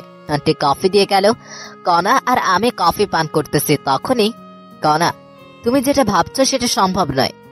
তুমি অন্য কাউকে ভালোবাসো? আমিও তোমাকে অনেক ভালোবাসতাম, কিন্তু আমি পরিস্থিতির শিকার। আমি জানি, আর আমি তোমার আব্বু আর হবু শ্বশুরের চিকিৎসা করার। তুমি আবার কিছুদিন পর খোটা দিবা? আমায় কি এমন মনে হয় তোমার? কয়েকদিন সময় দাও আমায়। ওকে, চলো ছাদে যাই। না, আমি বাসায় যাব। আম্মু রান্না করেছে, খেয়ে যাবা। দেখো তো কত দূর হলো। ওকে। কনা নিচে গেল, আর আমি ভাবতেছি কনাকে আমার আগেই পছন্দ হয়েছিল, তারপর ভালোবেসেছিলাম। অনেকদিন পিছনে ঘুরেছি, অনেক থাপ্পড়ও খেয়েছি, তবুও বেহায়ার মতো পিছনে ঘুরতাম। আর ওদিকে কনা চুপি চুপি আমার সব ইনফরমেশন বের করছিল। পরে রাজি হয়, শুরু হয় আমাদের প্রেম। 1 বছর ছুটিয়ে প্রেম করি। একে অপরকে ছাড়া কিছুই বুঝতাম না। একদিন দেখা না করলে আমার মার খেতে হতো, আর আমার অধিকাংশ পোশাক কনায় গিফট করত। আমার পরিবারের সবার জন্যই করতো গিফট। আমি কনাকে কিছুই দিতে পারিনি। কনা আমার হাত খরচ, রেস্টুরেন্ট বিল সব দিত। আমাদের রিলেশনের কথা আমার পরিবার জানতো এবং মেনেও নিয়েছিল। কনার পরিবারও জানতো। অনার্স পাশের পর দেখা করাতে চেয়েছিল, তারপর আব্বুর ঘটনার পর আর দেখা করতে পারতাম না। টিউশনি শুরু করি, যেটা কনা জানতোই না। প্রত্যেকদিন দেখা করতে যাওয়া আমার সমস্যা হচ্ছিল, তাই ভালোবাসাকে বিসর্জন দিয়েছিলাম। ব্রেকআপের দিন কনা আমায় অনেক অপমান করে চলে যায়। ব্রেকআপের পর টানা 15 দিন রুম থেকে বের হয়নি। পরে ব্রেকআপের কথা শুনে আম্মু রাগ হয়েছিল, কিন্তু করার কিছু নেই, বাস্তবতা মেনে নিতে হবে। কিছুদিন পর ভার্সিটি গিয়েছিলাম, সেখানে শুনেছিলাম কনা দেশের বাইরে গেছে। আফসোস হয়েছিল, কিন্তু মেনে নিয়েছিলাম। আমি কখনো ভাবিনি ওর সাথে আমার দেখা হবে, কিন্তু বিধাতা দেখা করিয়ে দিল। প্রথম দিন অফিসে ওকে দেখে জড়িয়ে ধরতে ইচ্ছে করেছিল খুব করে, কিন্তু আমি আর আগের সেই ছেলেটা নেই। নিজেকে বদলিয়ে নিয়েছি অনেকটাই। এসব ভাবতেছি আর চোখের কোণে পানি এসে গেছে। তাড়াতাড়ি চোখের পানি মুছলাম, স্বাভাবিক হওয়ার জন্য ফোন টিপতে লাগলাম। কনা আসলো, এসে ফ্রেশ হতে বলল। আমি ফ্রেশ হয়ে খিচুড়ি খেয়ে নিলাম। অনেক সুন্দর হয়েছিল খিচুড়ি, পেট ভরে খেলাম। কনা আবারও রাতের জন্য বাটি ভর্তি করে খিচুড়ি দিল। জোর করে আমি সন্ধ্যার সময় ওদের বাসা থেকে রওনা দিলাম। বাসায় আসতে 20 মিনিট লাগলো। বাসায় এসে দেখি ছাত্র বসে আছে মাসের বেতন দেওয়ার জন্য। ছাত্ররা চলে গেল, ওদের ভালো করে পড়াশোনা করতে বললাম। ছাত্ররা চলে গেলে আম্মুর কাছে কল দিলাম। হ্যালো আম্মু, কেমন আছেন? কি আর ভালো বাবা, তোর আব্বুর চিন্তায় আরো আমি শেষ। তোর আব্বুর ওষুধ শেষ হয়েছে 2 দিন আগে। কল দিতে পারেন নাই? ওষুধ শেষ হওয়ার আগেই কল দিবেন। আমি ভাবলাম তোর কাছে টাকা নাই, তাই দেইনি। আমি টাকা পাঠিয়ে দিচ্ছি। আচ্ছা দে। তুই বাসায় কবে আসবি বাবা? কিছুদিন যাক। আচ্ছা, আর সাবধানে থাকিস। আর তোর আব্বুর অপারেশন করার কথা মাথায় আনিস না, কারণ অত টাকা ম্যানেজ করতে তুই নিজেকে শেষ করে দিস না। চুপ করো তো। আচ্ছা রেখে দে। আচ্ছা, ফোন রেখে দিয়ে ঘুমিয়ে পড়লাম। পরের দিন আবার অফিসে গেলাম, দেখলাম কনা এখনো আসেনি। আমি আমার কেবিনে বসলাম আর কালকের বাকি কাজ করতে লাগলাম। কিছুক্ষণ পর কনা আসলো, হেসে ওর কেবিনে না গিয়ে আমার কেবিনে আসলো। কি করো? কালকের বাকি কাজ করতেছি। সাবাস, দাঁড়াও, তোমায় আরো কাজ দিচ্ছি। আচ্ছা দাও। এটা কি? মাসের শুরু এখন। এতদিন আয়ের হিসাব করে ফাইল বানিয়েছো, এখন কর্মচারীদের বেতনের ফাইল বানাও, ভুল যেন না হয়। ওকে। আমি কি এখানে থাকবো? না, তুমি তোমার রুমে যাও, কেউ দেখলে অন্য কিছু ভাববে। ওরে আমার লজ্জাবতী। কনা চলে গেল, আমি আবারও কাজ মনোযোগ দিলাম। কিছুক্ষণ পর আমি ওয়াশরুমে গেলাম। সেখান থেকে আসার পথে একটা মেয়ের সাথে ধাক্কা খেলাম। সরি। ব্যাপার না, আপনি কি নতুন নাকি? 2 দিন হলে জয়েন করেছে। নাম কি আপনার? আমি ফারুক। আমি নীলা।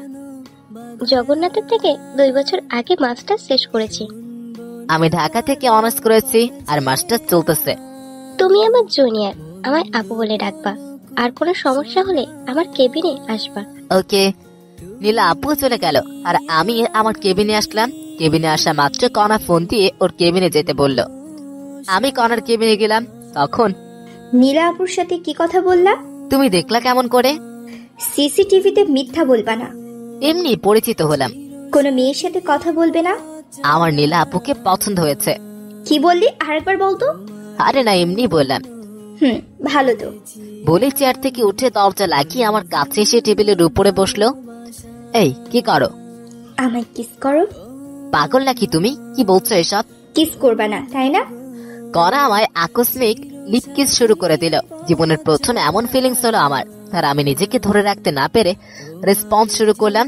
আমি তো শুধু মধু খাচ্ছি। হঠাৎ কনা আমায় ধাক্কা দিয়ে সরিয়ে দিয়ে নিজের চেয়ারে গিয়ে বসলো।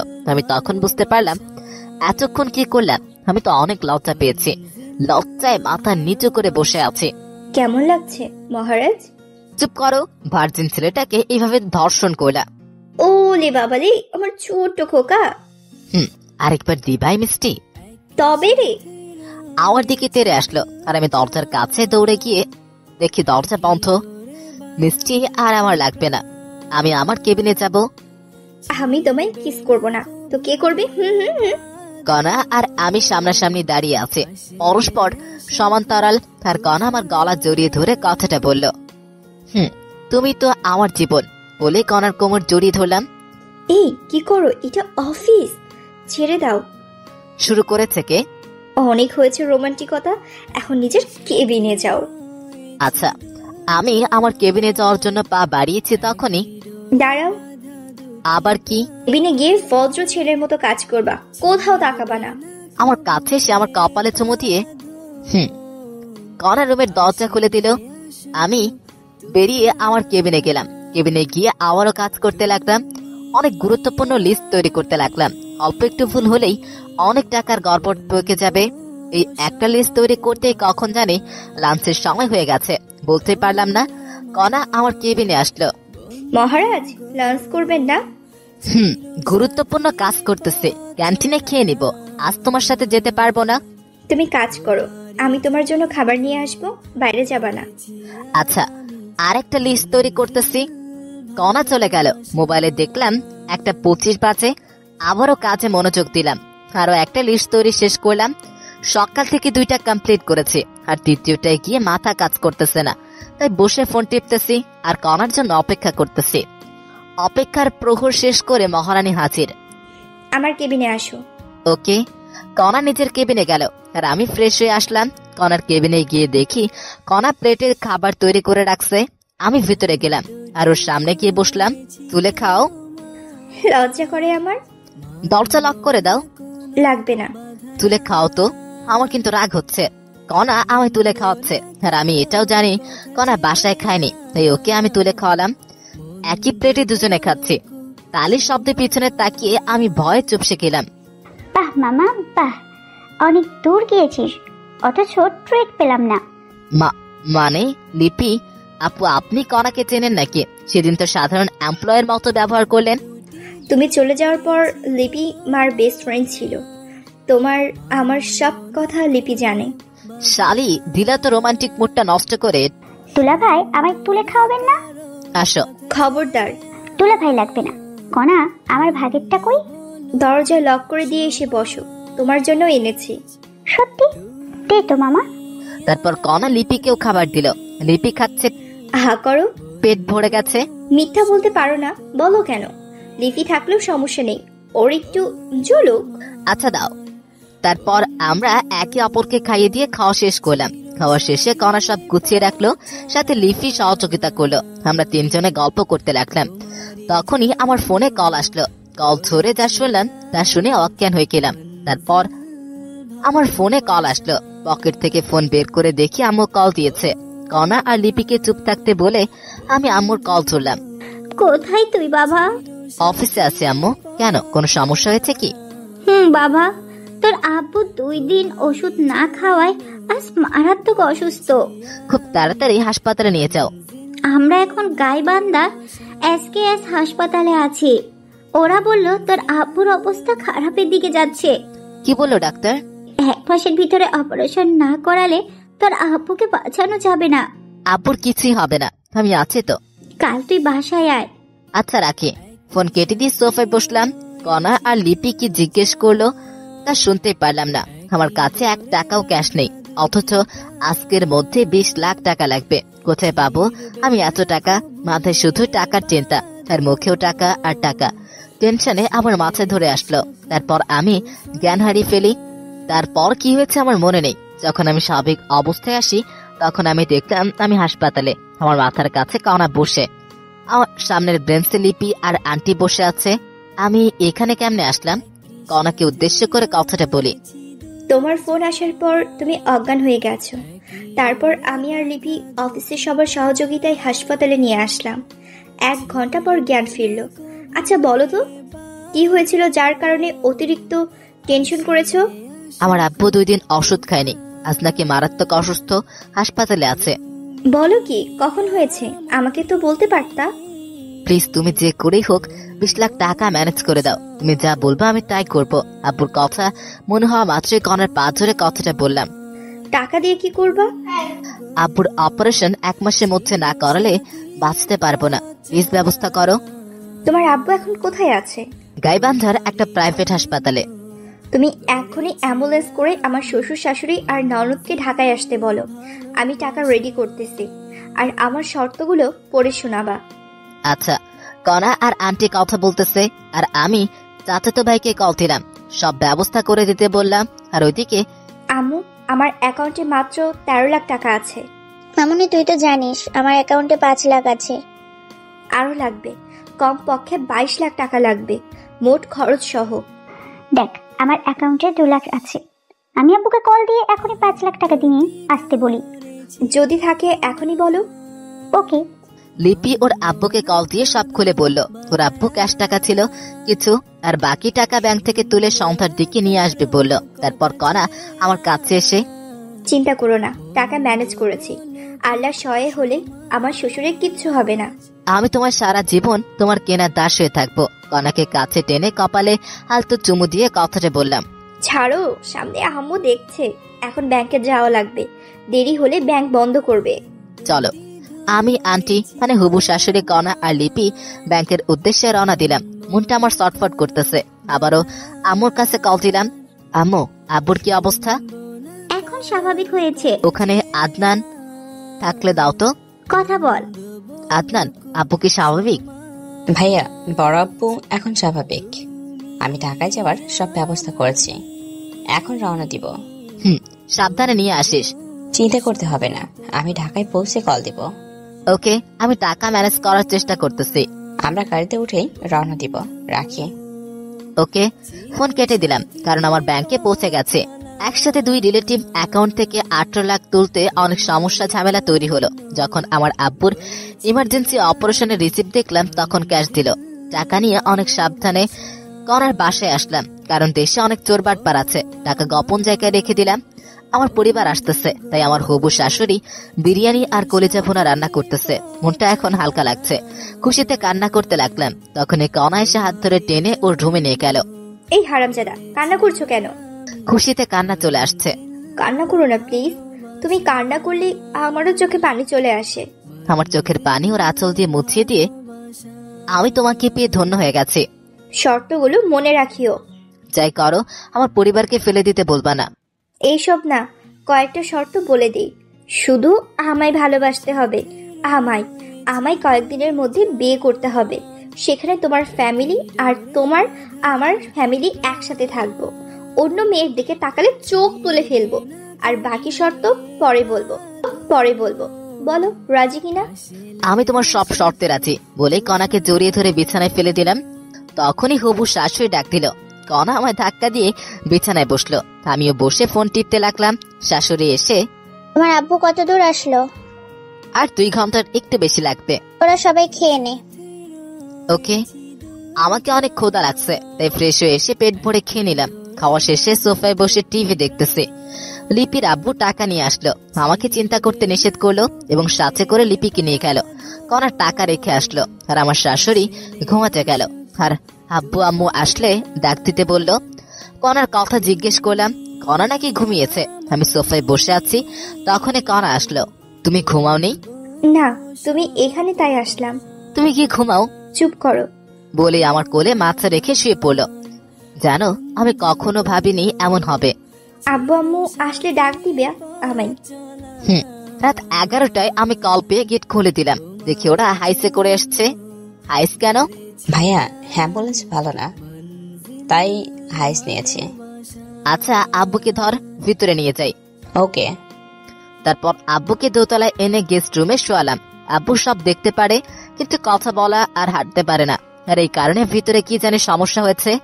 আব্বুকে রুমে রেখে আসলাম, সাথে আম্মু আছে। আমার ছোট বোন আনহা গিয়ে কণাকে ডাক দিল। কণা আনহাকে চিনতে পেরে জড়িয়ে ধরে কান্না করতে লাগলো। আনহাও কান্না করতে লাগলো। যখন বুঝতে পারছে আম্মু আসছে, দৌড়ে আম্মুর কাছে গেল।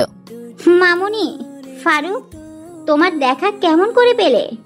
অনেক কাহিনী আম্মু। এখন বলো, আমাকে আগের মতো করে ছেলের বউ করবা না? তোমার আঙ্কেলের অবস্থা দেখেছো কেমনে হয়? আম্মু, আমি অপারেশনের সব ব্যবস্থা করেছি। পরশুদিন সিঙ্গাপুরের উদ্দেশ্যে রওনা দিব। কাল সকালেই টিকিট কনফার্ম করব। তুই আমার মা হয়ে গেলি মামুনি। আল্লাহ তোমাকে অনেকদিন বাঁচিয়ে রাখুক। এখন চলো, খেতে হবে। আগে আব্বুকে একটু খাইয়ে ওষুধ খাইয়ে দাও। ওকে গাড়িতে খাইয়েছি, ওষুধও খাইয়েছি। এখন খাওয়ালে সমস্যা হবে, ও এখন ঘুমাবে। চলো, খাবে তুমি? তারপর আম্মু, আনহা আর আদনান ফ্রেশ হয়ে এলো। আন্টি মানে হবু শাশুড়ি পরিবেশন করলো আর ওরা সবাই খেয়ে নিল। খাওয়া শেষে সবাই এক জায়গায় বসলাম। সেখানে টিকিট কয়টা কাটবো? আমাকে উদ্দেশ্য করে 4টা টিকিট কেটে রাখো। ওকে, কিন্তু কে কে যাবে? আম্মু যাবে, আব্বুর সেবা করতে হবে, সেগুলা আমরা পারবো না। আমি যাব, তুমি যাবে আর আব্বু।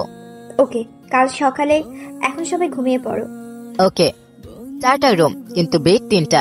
একটায় আব্বু আম্মু, আরেকটায় করা, শাশুড়ি আর আনহা, আর আরেকটায় আমি আর আদনান ঘুমিয়ে পড়লাম। পরের দিন উঠলাম করার ডাকে, উঠে নাস্তা করলাম। নাস্তা করে অনলাইনে টিকিট কাটার জন্য রওনা দিলাম। টিকিট কনফার্ম করে টিকিটের রিসিভের ফটোকপি নিলাম। এটা দেখালে টিকিট দিয়ে দিবে। আব্বুকে নিয়ে ডাক্তারের কাছে গেলাম। অপারেশনের সিস্টেম, অর্থাৎ কোন পদ্ধতিতে রোগী সামলে উঠতে পারবে, সে রিসিভ করে নিলাম। সেদিন খুব দ্রুতই কেটে গেল, বুঝতেই পারলাম। পরের দিন সকালে উঠে সব তৈরি করে নিলাম। বিকাল 4টায় ফ্লাইট আমাদের। বাসা থেকে সবার কাছ থেকে বিদায় নিয়ে 2টোর সময় রওনা দিলাম। দেখতে দেখতে বিকাল 4টায় প্লেন উড়ান দিল। আমরা যথাসময় সিঙ্গাপুর শহরে পৌঁছালাম। গাড়ি নিয়ে সরাসরি হাসপাতালে গেলাম। হাসপাতালে গিয়ে বড় ডাক্তারকে দেখালাম। ডাক্তার আইসিইউতে ভর্তি করতে বলল। আমার কাছ থেকে সাদা স্ট্যাম্প স্বাক্ষর নিয়ে আব্বুকে অপারেশন থিয়েটারে ঢোকানো হলো। প্রায় 4.5 ঘন্টা অপারেশন থিয়েটারে থাকার পর ডাক্তার বের হয়ে আসে। আব্বুকে নিয়ে আমি আর কণা বাংলাদেশের নামকরা বেসরকারি হাসপাতালে গেলাম। ডাক্তার কণার পরিচিত হওয়ার সুবাদে সিরিয়াল খুব তাড়াতাড়ি পেয়ে গেলাম। ডাক্তার অনেক সতর্কভাবে আব্বুকে চেক আপ করলো। আব্বুর শরীর এখন কেমন আর আব্বুর শরীর কোন ধরনের অপারেশন সহ্য করতে পারবে, সে অনুযায়ী একটা রিসিপ্ট তৈরি করলো। সেদিন আরো কিছু কাজ করলাম। দিনটি কেমনে কেটে গেল বুঝতেই পারলাম না। পরের দিন আবারও সেই হাসপাতালে গেলাম। এই হাসপাতালের মাধ্যমেই আমরা সিঙ্গাপুর যাব, আর ওখানে যা কাজ করা লাগবে সব এই ডাক্তাররাই করবে। আমরা সকাল 10টায় গেলাম হাসপাতালে। আবার রিসিপ্ট নিয়ে ব্যাংকে গিয়ে 20 লাখ টাকা ডোনেট করলাম। টাকা ডোনেট করার পর রিসিপ্ট নিয়ে বাসায় আসলাম। আমাদের বিকাল 4টায় ফ্লাইট, তাই আমরা রেডি হলাম। টিকিট অবশ্য কাটা ছিল আমাদের। আমরা রওনা দিলাম দুপুর 2টোয়। যথাসময় প্লেন উড়াল দিল। দীর্ঘ 6 ঘন্টা পর আমরা সিঙ্গাপুরের মাটিতে পা রাখলাম।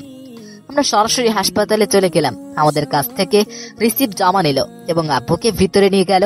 কিছুক্ষণ পর এসে অভিভাবক, অর্থাৎ সাদা স্ট্যাম্পের আমার স্বাক্ষর নিল। স্বাক্ষর করা শেষে ওরা চলে গেল। অপারেশন শুরু হলো। আমরা বাইরে দাঁড়িয়ে আছি। আম্মু তো শুধু কান্নাই করছে, থামছেই না কিছুতে। আমারও কান্না আসতেছে, কিন্তু আমায় শক্ত হয়ে থাকতে হবে। আমি যদি কান্না করি তাহলে আম্মুকে আটকানোই যাবে না। আমি শুধু মনে মনে আল্লাহর নাম নিচ্ছি। আমি কান্না করতে করতে ক্লান্ত হয়ে ব্রেঞ্চের উপরে ঘুমিয়ে পড়েছি। কণা আম্মুর মাথা নিজের কোলে রেখে বসে আছে, আর আমি অপারেশন থিয়েটারের দরজার সামনে দাঁড়িয়ে আছি। আমার চোখের কোণে পানি এসে গেছে। আব্বুর কিছু কথা আমার মনে উঠে গেল। যাই হোক, প্রায় 3 ঘন্টা পর একজন দরজা খুললো। খুলেই, কে আপনি? আমি রোগীর আত্মীয়। কেন? একটা ভালো খবর আছে। কি সেই খবর স্যার, বলেন একটু। Operation successful. রোগী এখন সম্পূর্ণ বিপদমুক্ত ইনশাআল্লাহ। এখন দেখা করতে পারবেন না। রোগীর জ্ঞান ফিরতে সময় লাগবে কমপক্ষে 24 ঘন্টা। আর রোগীকে ঘুমের ইনজেকশন দেওয়া আছে। ডিস্টার্ব করবেন না প্লিজ। Okay sir. আর শোনো, তোমার আব্বু একা হারতে 10 দিনের মতো সময় নিবে, কিন্তু কণ্ঠস্বর ঠিক হয়েছে। জ্ঞান ফেরার 24 ঘন্টার ভিতরেই কথা বলতে পারবে ইনশাল্লাহ। ও আচ্ছা স্যার। আমার চেম্বারে আসো, কিছু ওষুধ লিখে দিচ্ছি। 1 মাস খাওয়াতে হবে। ওকে চলেন। তারপর আমি ডাক্তারের কেবিনে গেলাম। ডাক্তার আমাকে কিছু নির্দেশনা দিলেন। সেগুলা হলো, আব্বুকে কখনো প্রেসার দেওয়া যাবে না, কোনো টেনশন করা যাবে না। সুস্থ হলে সব কাজ করতে পারবে, সেক্ষেত্রে কোনো সমস্যা হবে না। আর আব্বুর জ্ঞান ফিরবে 48 ঘন্টার মধ্যে। কয়েকদিন কথা বলতে পারবে না, আর কয়েকদিন হেঁটে নিয়ে বেড়াতে হবে, যেমন করে আমরা ছোট বাচ্চাদের হাঁটা শিক্ষা দিই। আর কিছু ওষুধ লিখে দিলেন, যেগুলো কমপক্ষে 6 মাস সেবন করতে হবে। যাই হোক, আম্মু কান্না করতে করতে ক্লান্ত হয়ে ঘুমিয়ে পড়েছে। আব্বুর যে অপারেশন শেষ হয়েছে সে কথা আম্মু আর কণা এখনো জানতেই পারেনি। তাই ডাক্তারের কাছ থেকে প্রেসক্রিপশন নিলাম। সেখান থেকে আম্মু আর কণা যেখানে বসে আছে সেখানে গেলাম। আম্মুকে ডেকে তুললাম, সাথে কণা উঠলো। আম্মু ঘুম ভাঙা মাত্রই, বাবা তোর আব্বু কোথায়? ভিতরে আছে। অপারেশন তো শেষ হয়েছে, তাই না? অপারেশন শেষ হয়েছে। তোর আব্বু কোথায় সেটা আগে বল। ভিতরে আছে। অপারেশন সাকসেসফুল হয়েছে। 48 ঘন্টা আব্বুকে ডিস্টার্ব করা যাবে না। সত্যি বাবা? আমি শুধু দেখেই চলে আসব, আমাকে নিয়ে চল বাবা। আমিও যাব। চলো, কিন্তু শব্দ করলে আব্বুর মাথার সমস্যা হতে পারে। আচ্ছা। তারপর আমি কেবিনে ঢুকলাম, সাথে আম্মু এবং কণাও আছে। কণা ঢুকেই আব্বুর পালস চেক করলো, আর আম্মু ঢুকে আব্বুর শরীরে হাত রেখে দেখলো। তারপর আম্মু, এবার বাইরে চলো। আমি বাহিরে যাব না বাবা, তোরা বাহিরে যা। সমস্যা হতে পারে আম্মু। বললাম কোনো সমস্যা হবে না, আমি কোনো শব্দ করব না। আচ্ছা বসে থাকো, আমরা বাইরে আছি, আব্বুর পাশে একটা চেয়ার এনে আম্মুকে বসিয়ে দিয়ে, বাবা তোরা দুজন কিছু খেয়ে আয়। আচ্ছা। আম্মু কেবিনে বসে আছে, আমি আর কণা বাইরে আসলাম। তখন, এই তোমার কার্ডে কি টাকা আছে? আমি রেখে দিয়েছি। ওহ, রেখে দাও, টাকা লাগতে পারে বলেই আমি বাইরে যাওয়ার জন্য পা বাড়ালাম। কোথায় যাচ্ছ তুমি? আমি খাবার কিনে আনতেছি। দাঁড়াও, মিথ্যা বলতে পারো না, বলো কেন? মিথ্যা বললাম কখন আমি? জানি তোমার কাছে কোনো টাকা নেই, এখান থেকে খাবার নিয়ে আসিও। আমার হাতেও ডেবিট কার্ড দিয়ে। আচ্ছা, আসলে আমার কাছে 5,000 টাকা ছিল মাত্র। তুমি কোথায় থাকবা? কোথায় আবার? আম্মুর সাথে। ওকে। কণা আমুর কাছে গেল আর আমি বাইরে গেলাম। সেখানে ভাত না পেয়ে বিরিয়ানি নিয়ে আসলাম, 4 প্যাকেট বিরিয়ানি নিয়ে আসলাম। এসেই আম্মু, এদিকে এসে তুলে খাও আমাদের। আচ্ছা চল। তারপর আম্মু আমাকে আর কণাকে খাইয়ে দিচ্ছে, আর আমরা দুজন আবার আম্মুকে খাইয়ে দিচ্ছি। খাওয়ার এক পর্যায়ে, আজ আমি অনেক খুশি। আমরাও। আজ আব্বুর অপারেশন হয়ে অনেক শান্তি লাগছে। সেটাই। কণা টাকা না দিলে সেটা হতো না কখনো। তোর আব্বু সুস্থ হলে তোদের বিয়ে দেব। আগে আব্বু সুস্থ হোক তো। মেয়েদের মতো লজ্জা পাস কেন? আচ্ছা মামুনি, 3-4 মাস পর বিয়ে হলে কোনো সমস্যা হবে তোমার? আম্মু, আপনারা যখন দেবেন আমি তখনই রাজি, কিন্তু বাসায় গিয়ে ওর সাথে আমার রেজিস্ট্রি করে রাখতে হবে। আচ্ছা মামুনি, আমরা একটু সামলে উঠি। আর শোনো, তোদের তো কাল রাতেই ঘুম হলো না। এখানে যে বেঞ্চ আর ফাঁকা বেড আছে ওখানে ঘুমিয়ে পড়ো। আচ্ছা। তারপর আমরা অনেক কষ্টে ঘুমালাম। ঘুম থেকে উঠলাম পরের দিন সকালে। সেই দিনটাও কেটে গেল। পরের দিন উঠে ভালো লাগছিল না, তাই কণাকে নিয়ে বাইরে গেলাম একটা পার্কে। আমি আর কণা বসে আছি। তখন, আচ্ছা বলো তো, তোমার শর্তগুলো পূরণ করতে হবে না? যখন তুমি আমার কথা শুনবা না তখন বলবো। আমাকে কাছে টেনে নিয়ে আমার কপালে আলতো করে একটা চুমু দিয়ে বলল, আচ্ছা বলে জড়িয়ে ধরলাম। তখনই কণা একটা আইসক্রিম এর ভাসমান দোকান দেখে আইসক্রিমের বায়না ধরল। মহারানী আইসক্রিম খাবে, আমি আইসক্রিম এনে দিলাম। আইসক্রিম আমার একেবারে অপছন্দ, আমাকেও খেতে বলল, কিন্তু আমি খেলাম না। কণা আইসক্রিম খাচ্ছে ছোট বাচ্চাদের মতো করে। খাওয়া শেষে ছোট চারপাশে আইসক্রিম লেগে আছে। তোমার ঠোঁট মুছতে ফেলো। আমি পারবো না। দেখো ঠোঁট পরিষ্কার করো, নাহলে ঠোঁট কামড়ে ছিঁড়ে ফেলবো কিন্তু। ছিঁড়ে ফেলো, তোমার জন্যই তো রাখা। তারপর আর কি লাগে, ফায়দা যাকে বলে। কণাকে লিপস কিস করতে লাগলাম। কণাও আমাকে জড়িয়ে ধরলো। ওর ঠোঁট আর এক বিন্দু আইসক্রিম লেগে নেই, তবু আমি ছাড়লাম না ওকে। তারপর ধীরে ধীরে গলায় কিস করলাম। তখন এই কণা কেঁপে ওঠে, আমায় জড়িয়ে ধরলো। আমিও আবার শুরু করলাম। তখনই পেছন থেকে, এই আপনারা শিশু পার্কে এসব কি করেন? জরিমানা ধরা হবে কিন্তু। দুঃখিত, আমরা যাচ্ছি। তারপর আরো কিছুক্ষণ ঘুরলাম। সন্ধ্যার দিকে আম্মুর জন্য খাবার নিয়ে হাসপাতালে আসলাম। হাসপাতালে এসে দেখি আব্বু হাত নাড়ানাড়ি করতেছে। তখন আমি ডাক্তারকে ডেকে আনলাম। ডাক্তার আব্বুকে চেক আপ করে। I can believe this. Any problem doctor? না, একটা সুখবর আছে। কি সেই খবর? আসলে আপনার আব্বুর শরীরে অনেক ধরনের জিন বিদ্যমান, তাই আপনার আব্বুর অভিযোজন ক্ষমতাও বেশি। খুব সহজে সব পরিবেশে খাপ খাইয়ে নিতে পারে।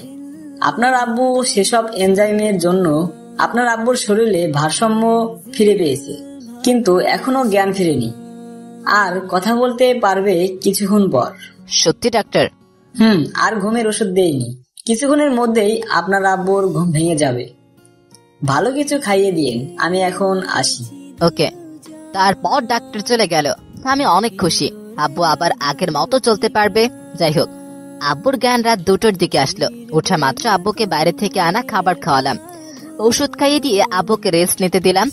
আব্বু হাত পা নাড়াতে পারে, কিন্তু পা ফেলতে ভয় পায় আর কথা বলার চেষ্টা করে। মুখ দিয়ে বাতাসে বের হয়, কিন্তু আওয়াজটা বের হয় না। যাই হোক, আমি আর আম্মু মিলে আব্বুকে কিছুক্ষণ হাঁটালাম। তারপর আবারও রেস্ট নিতে বললাম। পরের দিন সকালে কিছুক্ষণ চেষ্টা করতেই আব্বু হাঁটতে সফল হলো। সেদিন পমাদের হাসপাতাল থেকে রিলিজ হলো। আমাদের নয়, কি লিখছে? সেদিন আমাদের হাসপাতাল থেকে রিলিজ হলো। সেদিন রাতের টিকিটে আমরা কেটে ফেললাম। আব্বু ইশারা দিয়ে কথা বলে। টিকিট কাটা শেষে আমরা একটা ছোট্ট হোটেলে গিয়ে রাতের খাবার খেয়ে কিছু ব্যাগে প্যাকেট করে নিলাম। সন্ধ্যার সময় এয়ারপোর্টের ভিতরে প্রবেশ করলাম। রাত 8টায় প্লেন উড়াল দিল। পরের দিন ঢাকা শাহজালাল আন্তর্জাতিক বিমানবন্দরে নেমে কণার বাসায় গেলাম এবং কণার আব্বুর নামে যা শুনলাম তা শুনে দ্রুত সন্ধ্যার সময় আমরা এয়ারপোর্টের ভিতরে আসলাম। সিঙ্গাপুরের সময় রাত 11টায় আমাদের ফ্লাইট। আগে থেকেই জানতাম অনেক সময় ভিতরে বসে থাকা লাগবে, তাই রাতের জন্য হালকা নাস্তা নিয়েছিলাম। রাত 9টার দিকে নাস্তা করলাম সবাই মিলে। আমরা এয়ারপোর্টের ভিতরে সোফায় বসেছি। তখনই ভাবলাম আব্বুকে একটু ধরে ধরে হাঁটিয়ে নেই। সে অনুযায়ী কাজও করলাম। প্রায় আধা ঘন্টা হাঁটলাম। আল্লাহর অশেষ রহমতে আব্বু ভালোভাবে হাঁটতে পারছে। কিছুক্ষণ পর সকল যাত্রীকে প্লেনে উপস্থিত হতে বলা হলো। আমরাও প্লেনের ভিতরে গেলাম। আমাদের 4 জনের সিট একসাথে পড়েছে। আমাদের সিট বেল্ট বেঁধে দিল বিমানবালারা। রাত 11টায় প্লেন উড়াল দিল। আমরাও ঘুমিয়ে পড়লাম। আমার পাশে কণা, তারপর আম্মু, তারপর আব্বুর সিট পড়েছে। আমাদের প্রত্যেককে একটা করে কম্বল দেওয়া হলো। কণা ওর জন্য দেওয়া কম্বলটা রেখে দিল। কম্বল রেখে দিলা কেন? আমাদের একটা সম্বলই যথেষ্ট। কেমন করে একটা দিয়ে হবে যে ছোট্ট একটা কম্বল? এটাই হবে। আমি তোমায় জড়িয়ে ধরে ঘুমাবো, তোমার কাঁধে মাথা রাখবো। আমার কানের কাছে ফিসফিস করে, খালি ফাইসলামো, ঠিক আছে আমার কাছে মাথা দিয়ে ঘুমাও। বলেই আমার গালে একটা চুমু দিল। লক্ষ্মী মেয়ে। কণার কপালে চুমু দিলাম। আমি আব্বু আম্মুর দিকে দেখলাম ঘুমিয়ে পড়েছে। আব্বু আম্মুর শরীরের কম্বল ভালো করে গায়ে দিয়ে দিলাম যাতে ঠান্ডা না লাগে। তারপর সিটে বসলাম। তখন কণা আমার কাছে মাথা রেখে ঘুমিয়ে পড়লো। আমাকে দেওয়া কম্বলটি আমাদের দুজনের শরীর দেওয়ার চেষ্টা করলাম, কিন্তু ছোট হয়ে পারলাম না। আর তখন আমি বিমানবালার কাছ থেকে আরেকটা কম্বল নিয়ে কণাকে ভালো করে ঢেকে দিলাম। একে অপরের সাথে জড়াচড়ি করে ঘুমিয়ে পড়লাম। ঘুম ভাঙলো বিমানের একটা সিগনালে। প্লেন এখন ল্যান্ড করবে, তাই সবাইকে জাগ্রত করার জন্য এক ধরনের সাউন্ড সিস্টেম ব্যবহার করে। আমরা সিগন্যালের আওয়াজে জাগ্রত হয়ে গেলাম। প্রায় 30 মিনিট লাগলো প্লেন শাহজালাল আন্তর্জাতিক বিমানবন্দরে ল্যান্ড করতে। ল্যান্ড করার পর আব্বুকে ধরলাম এবং নিচে নামতে সাহায্য করলাম। নিচে নামার পর থেকে আব্বু নিচে নিজেই আমাদের সাথে হাঁটতে শুরু করলো। ল্যান্ড করার পর আমরা প্লেন থেকে নেমে রিসিভ রুমে আসলাম। রিসিভ রুম থেকে ব্যাগ রিসিভ করে এয়ারপোর্টের বাইরে আসলাম। আমার ছোট বোন আনহা আর চাচাতো ভাই আদনানকে আসতে বলা হয়েছিল। আমরা এয়ারপোর্টের বাইরে এসে দেখলাম ওরা দাঁড়িয়ে আছে। আনহা আব্বুকে দেখে দৌড়ে এসে কান্না শুরু করে দিল। আব্বু নীরবে চোখের পানি ফেলতে লাগলো। আমি সান্ত্বনা দিয়ে একটা ট্যাক্সি নিয়ে আমরা সবাই কর্নার বাসায় আসলাম। আমি ব্যাগ নিয়ে আগেই দোতলায় গেলাম। বাসায় এসে কলিং বেল দিলাম। আমার আব্বুর বয়সে একজন পুরুষ দরজা খুলে দিল। কে আপনি? এই বাসায় কি? সরি, আপনাকে তো চিনলাম না। আমি এই বাসার মালিক। আমার শাশুড়িকে ভয় দিয়ে কি বাড়ি দখল? বাবা, তুমি এতদিন কোথায় ছিলে? কণা পাশ থেকে এসে জড়িয়ে ধরল ভদ্রলোককে। বাবা মানে এই লোককে? কণাকে উদ্দেশ্য করে কথাটা বললাম। উনি আমার বাবা। ভিতরে আসো। আর বিআই বেন আপনারাও আসেন। চলেন বেয়াই। তারপর আমরা সবাই সোফায় গিয়ে বসলাম। তখন আব্বু, তুমি এই 2 বছর কোথায় ছিলে? কিছু কাজ ছিল মামনি। আর কোথাও তোমার যাওয়া হচ্ছে না? তোমার আর কোথাও যাব না, অবসর নিয়ে তবে এসেছি। ভাই সাহেব, আপনি কি কাজ করতেছেন? হঠাৎ 2 বছর খোঁজ ছিল না আপনার? বিআই, আমি একজন কমিশনার ছিলাম। আমাদের দেশে মাদকের ব্যবহার অধিক ছিল আর আমি ট্রেনিং এ মেডেল দিতেছিলাম, তাই সরকার আমায় ডেকে পাঠায়। তারপর আমাদের একটা মিটিং হয়। সেই মিটিং এ 60 সদস্য বিশিষ্ট একটি দল তৈরি করি। এদের মূল কাজ মাদকের গডফাদারকে ধরা। আর আমরা এই মিশনের জন্য উঠে পড়ে লেগে পড়ি। বাসায় থাকলে সমস্যা হতো, তাই আমি কাউকে না জানিয়ে পালিয়ে যাই। মিশন ছিল জীবন মরণের, ধরা পড়লে মৃত্যু নিশ্চিত। আমরা দেশের ভিতরে এবং বাইরে 2 বছর নিরলস প্রচেষ্টার পর 7 দিন আগে এই সন্ত্রাসীকে ধরিয়ে দেই এবং আবার মেডেল পাই। সেদিনই চাকরি অবসরের আবেদন করি। অফিসাররা অবাক হয়েছিল এবং তারা আমাকে চাকরিকে জোর করে রাখতে চেয়েছিল, কিন্তু পারেনি। আমি পরশুদিন বাসায় এসে সব শুনলাম, বেআইয়ের নাকি অপারেশন হচ্ছে। আপনার মেয়ে টাকা দিয়েছিল, আমাদের তো অপারেশন করার সামর্থ্য ছিল না। বেআইন, আমার যা কিছু আছে সব কণা মামুনির, আর আমার মেয়ে আবার আপনার বাড়ির বউ। আর এসব কথা বাদ দেন, এখন বেআইয়ের কি অবস্থা? হাঁটতেই পারছে না, কিন্তু কথা বলতেও পারছে না। মুখ দিয়ে বাতাস বের হয়। ডাক্তার বলেছে 1 সপ্তাহের মধ্যে কথা বলতে পারবে। আল্লাহ যেন তাড়াতাড়ি সুস্থ করে দেন। আচ্ছা বেয়াই, কণা আর ফারুকের সম্পর্ক নিয়ে আপনার মন খারাপ হয়নি? বেআইন, কণা আগে রিলেশন করতো আপনার ছেলের সাথে। আমি জানতাম রিলেশন করে, কিন্তু আপনার ছেলেকে দেখিনি। পরে যখন ওদের ব্রেকআপ হয়েছে এবং আমার মেয়ে বাইরে চলে যায়, মেয়ে আমাকে বুঝতে দেয়নি। তারপর আমি মিশনে গিয়েছিলাম। বাসায় এসে জানতে পারলাম ব্যাপারটা। প্রথমে রাগ হয়েছিল, কিন্তু পরে সব শোনার পর অনেক খুশি লাগতেছে।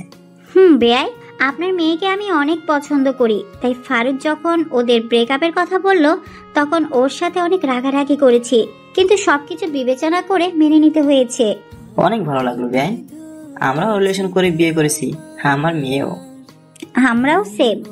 যাক ওসব, কাল আবার গ্রামের বাসায় যেতে হবে আমাদের। ওমর ফারুককে আর কতই প্রেসারে রাখি বলেন?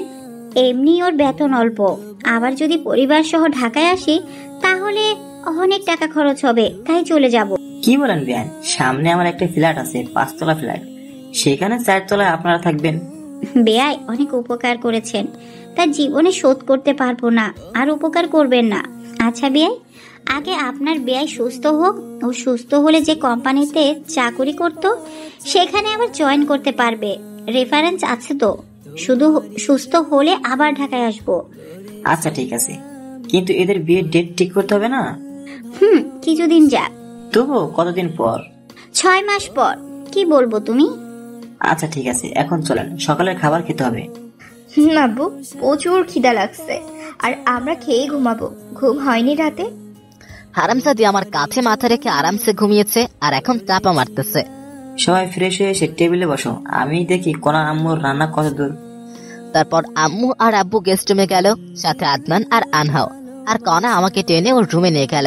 আমি যে রুমে ঢুকেছি সাথে সাথে কনা দরজা লাগিয়ে দিল। এই কি করো? তোমার কমিশনার বাপ আমার গুটলি ফাটিয়ে দিবে। কিছুই বলবে না, এখন যাও ফ্রেশ হও আগে। ওকে। তারপর আমি বাথরুমে ঢুকলাম। 10 মিনিট পর একদম ফ্রেশ হয়ে বের হলাম। বের হয়ে দেখি কনা আগের কাপড় পরিবর্তন করে শাড়ি পরার বৃথা চেষ্টা করতেছে। আমি বাথরুম থেকে বের হয়েছি, কনা বুঝতে পারেনি। আমি হালকা কাশি দিলাম, সাথে সাথে কনা পিছনে ফিরে দেখলো। আমি তো আবারও ক্রাশ খেলাম। হালকা মেকআপ করেছে, উফ অসাধারণ লাগছে কনাকে। তখনই কুত্তা, এমন করে কি দেখো, এখানে আসো। বলে ওর কাছে এসে আবারও মন ফুরে দেখতে লাগলাম। আমাকে শাড়ি পরিয়ে দাও। আচ্ছা। তারপর আমি কনার শাড়ির কুচি ধরলাম। ধবধবে পেট, নাভির 2 ইঞ্চি উপরে একটা তিল। আমি নিজেকে কন্ট্রোল করার চেষ্টা করতেছি, আর কনা সেটা বুঝতে পেরেছে। কনার আমার কাছে হাত রেখে আছে। আমি কুচি সুন্দরভাবে গুছিয়ে কোমরে গুজলাম। তখন এই কনা আমার হাত চেপে ধরলো এবং মাথা পেটের সাথে চেপে ধরলো। আমি নিজেকে আরো ধরে রাখতে পারলাম না। কনার মাথা শক্ত করে ধরে লিপ কিস করা শুরু করলাম। কনাও আর কন্ট্রোল করতে পারলো না, সেও রেসপন্স করা শুরু করলো। টানা কিস করতে করতে কনাকে কোলে করে বিছানায় নিয়ে গেলাম। বিছানায় ফেলে আবারও কিস করা শুরু করলাম। তারপর গলায় কিস করতে লাগলাম। তখনই এই কুত্তা, আমাকে কি বিয়ের আগে প্রেগনেন্ট করতে চাও নাকি? ওহ শিট, সরি, আমি ব্যাপারটা বুঝতে পারিনি। দোষ আমার। আমি ইচ্ছা করেই তোমায় শাড়ি পরিয়ে দিতে বলছি। আমি জানতাম তুমি ঠিক থাকতে পারবা না। তবে রে, আউচ! হারামি, বাইরে চলো। চলো। আরে মুখ তো মুছে ফেলো, মুখে লিপস্টিক লেগে আছে। কি বলো? বলেই আয়নার সামনে গিয়ে দেখি সত্যি সত্যি লিপস্টিক লেগে আছে। তারপর আমি ভালো করে মুখ ধুয়ে বাইরে আসলাম। বাইরে এসে দেখি সবাই আমার জন্য টেবিলে অপেক্ষা করে বসে আছে। সামনে গিয়ে দেখি কনার পাশের টেবিলটায় মাত্র ফাঁকা আছে। ক্ষুধাও লেগেছে, তাই আমি বসলাম টেবিলে। তবু শাশুড়ি খাবার সার্ভ করলো, আর আমি কোনো দিকে না তাকিয়ে খাওয়া শুরু করলাম। তখন নিচ থেকে শুশুয়ে লাগলো। আমি বিড়াল মনে করে নিচে তাকালাম, দেখি নিচে কিছুই নেই। মাথা তুলে দেখি আমার প্লেটেও কিছু নেই। আমার প্লেটের মাংস কে জানে তুলে নিয়েছে। কনার মুখের দিকে তাকালাম, দেখি কনা মুচকে আসতেছে। আমি বুঝতে পারলাম গন্ডগোলটা কোথায়। খাওয়াই হলো না আমার। সামনে তাকিয়ে দেখি সবার খাওয়া শেষ। লজ্জায় আবার চাইতেও পারছি না, তাই পেটে ক্ষুধা নিয়ে হাত ধুয়ে উঠে আসলাম। কনাও উঠে ওর আম্মুর কাছে গেল। আমি আম্মুকে বলে কনাকে না জানিয়ে আমার ভাড়া বাসায় চলে গেলাম। যাওয়ার সময় সাথে করে বিরিয়ানি নিয়ে গিয়েছিলাম। সেগুলা খেয়ে ফোন বন্ধ করে চার্জে দিয়ে 11টার সময় দিলাম ঘুম থেকে উঠলাম বিকাল 4টায়। উঠে ফ্রেশ হয়ে ফোন অন করলাম। ফোন অন করে আমি অবাক হয়ে গেলাম। মিসড কল অ্যালার্ট চালু করা আছে। দেখে 250টি মিসড কল আর 119টি মেসেজ। কল এসেছে আম্মু, কনা, আদনান, শাশুড়ির ফোন থেকে, আর মেসেজ এসেছে আদনানের ফোন থেকে 10টার মতো। বাকিগুলো কনা দিয়েছে। সবগুলো মেসেজ হলো আমি কোথায় আছি, তাড়াতাড়ি যেন বাসায় যাই, এসব নিয়ে। যাই হোক, এসব দেখে ভাবলাম কলটি। দেখলাম বিকাশ অ্যাপস থেকে টাকা লোড দেওয়ার জন্য ডাটা অন করলাম। সাথে সাথে দেখি মেসেঞ্জার, হোয়াটসঅ্যাপ, টেলিগ্রাম সবখানে কনার মেসেজ। টাকা লোড দিয়ে কল দিলাম কনার কাছে। কল দেওয়া মাত্রই কল ধরলো, মনে হয় তার জন্যই বসেছিল। কি করো? জানোয়ার, কোথায় তুই? রেগে আছে খুব, তাই বলবো না। রাখবে না? তোর ফোন বন্ধ কেন? হ্যাঁ, হবু স্বামীর সাথে কেউ এভাবে কথা বলে? ঘন্টা, এবার বলো কোথায় তুমি এখন? ঘুম হয়নি তো, তাই যে বাসায় থাকতাম সেখানে এসে ফোন চার্জে দিয়ে ঘুমিয়েছিলাম। লোকেশন দাও, আমি যাচ্ছি। পাগল নাকি? তোমার সতীন তোমার সাথে মারামারি করার জন্য বসে আছে। দেখো, তুমি জানো আমার রাগ কেমন, রাগিও না আমায়। ওকে, এই জায়গায় আসো। ওকে। আমি ফোন কেটে দিয়ে বিছানায় বসে ফেসবুকে নোটিফিকেশন চেক করতেছে। তখনই কর্নার আইটি সামনে আসলো। দেখলাম রিলেশনশিপ স্ট্যাটাস দেওয়া, রিলেশনশিপ উইথ এমজি অমর ফারুক। আমি দেখে মুস্কি হাসলাম। পাগলি একটা, আমি অনেক ভালোবাসে। জীবনে কিছু না পেলেও মনের মতো মা বাবা তার জীবন সঙ্গী পেলাম। আল্লাহর কাছে লাখো লাখো শুক্রিয়া। তারপর ফেসবুকের ভিডিও দেখতে লাগলাম। প্রায় 30 মিনিট পর আমার ফোনে কনার ফোন নাম্বার থেকে কল আসলো। কল ধরলাম, তখন কনা আমায় আমার দেওয়া ঠিকানায় যেতে বললো। আমি কি ওকে নিয়ে আসলাম। রুমের মধ্যে ঢোকা মাত্রই কনা এসে ঠাস করে আমার গালে একটা চড় মারলো। চড় মারার পরেই আমাকে জড়িয়ে ধরে কান্না করতে লাগলো। আমিও জড়িয়ে ধরে নিজেই থাপ্পড় মারলা। আবার নিজেই কান্না করছো কেন? চুপ করো। তুমি যে বাসায় আসছো, আমায় আসতে বলতা। আমি মনে করেছি টেবিলে তোমার খাবার মেরে দিয়েছি, অন্যজন তুমি রাগ করে বাসায় এসেছো। আমি অনেক কান্না করেছি। আমি তো আম্মুকে বলেই আসলাম। তুমি নাকি বলেছো বাইরে যাচ্ছ, কিন্তু এতক্ষণ লাগে নাকি? তাই চিন্তা হচ্ছিল আমার। না বলে আসার জন্য দুঃখিত। হয়েছে, তোমার জন্য খাবার নিয়ে আসছি। আচ্ছা, তুমি খাইয়ে দাও। পাবো না। তাহলে আমার ক্ষুধা নাই। আচ্ছা শয়তান, আসো। তারপর কনা আমায় খাইয়ে দিতে লাগলো, আবার আমিও তাকে খাওয়াচ্ছি। তখনই আমাদের বাসার মালিক আসলো। বাসার মালিকের সাথে আমার সম্পর্ক ভালো। বাড়িওয়ালা এসে, কি ফারুক, কি খবর তোমার? দুদিন থেকে দেখা যাচ্ছে না, ঘটনা কি? ভাই, আব্বুর অপারেশনের জন্য বাইরে গিয়েছিলাম। ইনি কে, ভাবি নাকি? আপনার ভাবি। হাফ নাকি ফুল? পরে বলবো। আচ্ছা, পরে শুনবো। এখন বাড়ি ভাড়া কবে দিবা? কাল দিব ভাই। আচ্ছা, তাহলে আমি যাই। বাড়িওয়ালা চলে গেল। কনা আমার রেডি হতে বললো। আমি তৈরি হয়ে নিলাম। আজ আব্বু, আম্মু, ছোট বোন আন্না আর চাচাতো ভাই আদনান বাসায় যাবে। ওদেরকে বাসে তুলে দিতে হবে। আমি রেডি হয়ে রুমে তালা দিয়ে বের হলাম। কনা আর আমি রিক্সা নিয়ে কনার বাসায় গেলাম। বাসায় যাওয়া মাত্র, তোর কি আক্কেল জ্ঞান নেই? তুই বাহিরে গিয়েছিস, কনাকে বলা লাগবে না? তোমাকে তো বললাম আম্মু। তুই বলেছিস তুই বাহিরে যাচ্ছিস, কিন্তু তুই যে তোর মেসে যাবি সেটা তো বলিসনি। আর তোর ফোন বন্ধ ছিল, তাই কনা কান্নাকাটি করে অবস্থা খারাপ করছিল। বাদ দাও, তোমরা রেডি হয়েছ? প্রায়। বাস কয়টায়? রাত 9টায়, এখন 6:30 বাজে। তাহলে সমস্যা নেই। খেয়েছো তোমরা? তোর জন্যই বসে আছি। চলো। সন্ধ্যা 7টার দিকে সবাই মিলে একসাথে বসে খেলাম। খাওয়া শেষে সবাই কনার আব্বু আম্মুর কাছ থেকে বিদায় নিয়ে রওনা দিলাম। আমি আব্বু আম্মু ভাই বোনদের গাড়িতে তুলে দিয়ে কনার বাসায় রেখে মেসে যাব। যাই হোক, স্টেশনে গিয়ে বসে আছে। কনা, আম্মু আর আনহা গল্প করতেছে। অত্যন্ত গরম এখন, তাই আম্মু আমাকে পানির বোতল আনতে বলল। আমি রাস্তা পার হয়ে একটা দোকানে গেলাম। দোকানে প্রচুর ভিড়, তাই দাঁড়িয়ে আছি। আর ওদিকে, আম্মু, তুমি আবার কবে আসবা? তোমার শ্বশুর সুস্থ হলে। আম্মু, আমরা কিন্তু এখনো আলাদা বাসায় থাকতে পারি। আমি আর আপনার ছেলে চাকরি করি, কেমন? কিছুদিন যাক, তারপর। বলেই কনার কপালে একটা চুমু দিল। তাড়াতাড়ি আসো। তোমরা আর আমার এই ননদকেও ভালো স্কুলে ভর্তি করাতে হবে। পরে সেটা ভাবি। আমার পরীক্ষা সব কমপ্লিট, 6 মাস পর পরীক্ষা। সত্যি? তাহলে আমি তোমার পরীক্ষার আগে যাব ওখানে। আচ্ছা ভাবি, আসিও, অনেক মজা হবে। যাই হোক, ওরা এমন আরো কথা বলতেছে, আর এদিকে আমি পানির বোতল নিয়ে রাস্তা পার হচ্ছি। তখনই প্রায় 2 বছর পর চিরচেনা আব্বুর কণ্ঠস্বর শুনতে পেয়ে দৌড় দিলাম। আমি তো শকড হয়ে গেলাম, আবার অনেক খুশিও লাগতেছে। কিন্তু আব্বু কি যেন ইশারা করতেছে আর বলতেছে, আরে পাগল ছেলে, সামনে দেখ। বলে আব্বু আমার কাছে দৌড়ে আসছে। আমি সামনে তাকিয়ে দেখি 20 হাত দূরে একটা সিএনজি 60 কিলোমিটার বেগে ছুটে আসতেছে। সেটা দেখে আমি ভয়ে সিএনজির গতি দেখে আমি ভয়ে কি করব ভেবে পাচ্ছি না। আমার ব্রেন কাজ করা বন্ধ করে দিয়েছে। আমি আমার মৃত্যু দেখতে পারতেছি। আমি ভয় চোখ বন্ধ করলাম। তখন আমার মনে হলো আমার কেউ আচমকা টান দিল। আমি বুঝতে পারলাম আমি কোথাও পড়ে গিয়েছি, কিন্তু আমার শরীরে মনে হয় শক্তি নেই, কেউ একজন আমায় ধাক্কাচ্ছে। তখনই আমার চিন্তা শক্তি কাজ করা শুরু করে দিল। আমি চোখ খুললাম, খোলা মাত্র বাবা তোর কিছু হয়নি তো? কিছু হয়নি তো মনে হয়। চারপাশ দেখে আসবি না? ভুল হয়েছে, এবার চলো। চল। আম্মুকে বলিও না, আবার চিন্তা করবে। আচ্ছা। তারপর আমি আমার শরীরের ধুলো ঝেড়ে ফেলে দিলাম। তারপর আব্বু আর আমি আম্মু, কণা আর আনহাদের কাছে আসলাম। আব্বু যখন এসে সবার সামনে কথা বলল, সবাই আনন্দে হই হয়ে উঠল, আর আম্মু তো খুশিতে কান্না করতে লাগলো। তখনই এই একসাথে এত খুশি কোথায় রাখি? তুমি যাও, বাবার জন্য ফলের রস নিয়ে আসো। ওকে, যাচ্ছে। কোথায় যাচ্ছিস? ফলের রস নিয়ে আসি। লাগবে না। আব্বু নিয়ে আসুক না। আরে ফারুক কোথাও যাবে না। জানো কি হয়েছিল একটু আগে? কি হয়েছিল আব্বু? কিছু হয়নি বলেই আব্বুর মুখ চেপে ধরলাম। কি হয়েছিল বলো, না হলে তোমার অবস্থা খারাপ আছে। আম্মু রেগে গেলে আব্বুও ভয় পায়। আসলে? তারপর সব খুলে বলল। কি এত বড় ঘটনা ঘটে গেছে আর আমরা কিছুই জানি না? তোর যদি কিছু হয়ে যেত তাহলে আমি কি নিয়ে বাঁচতাম বাবা?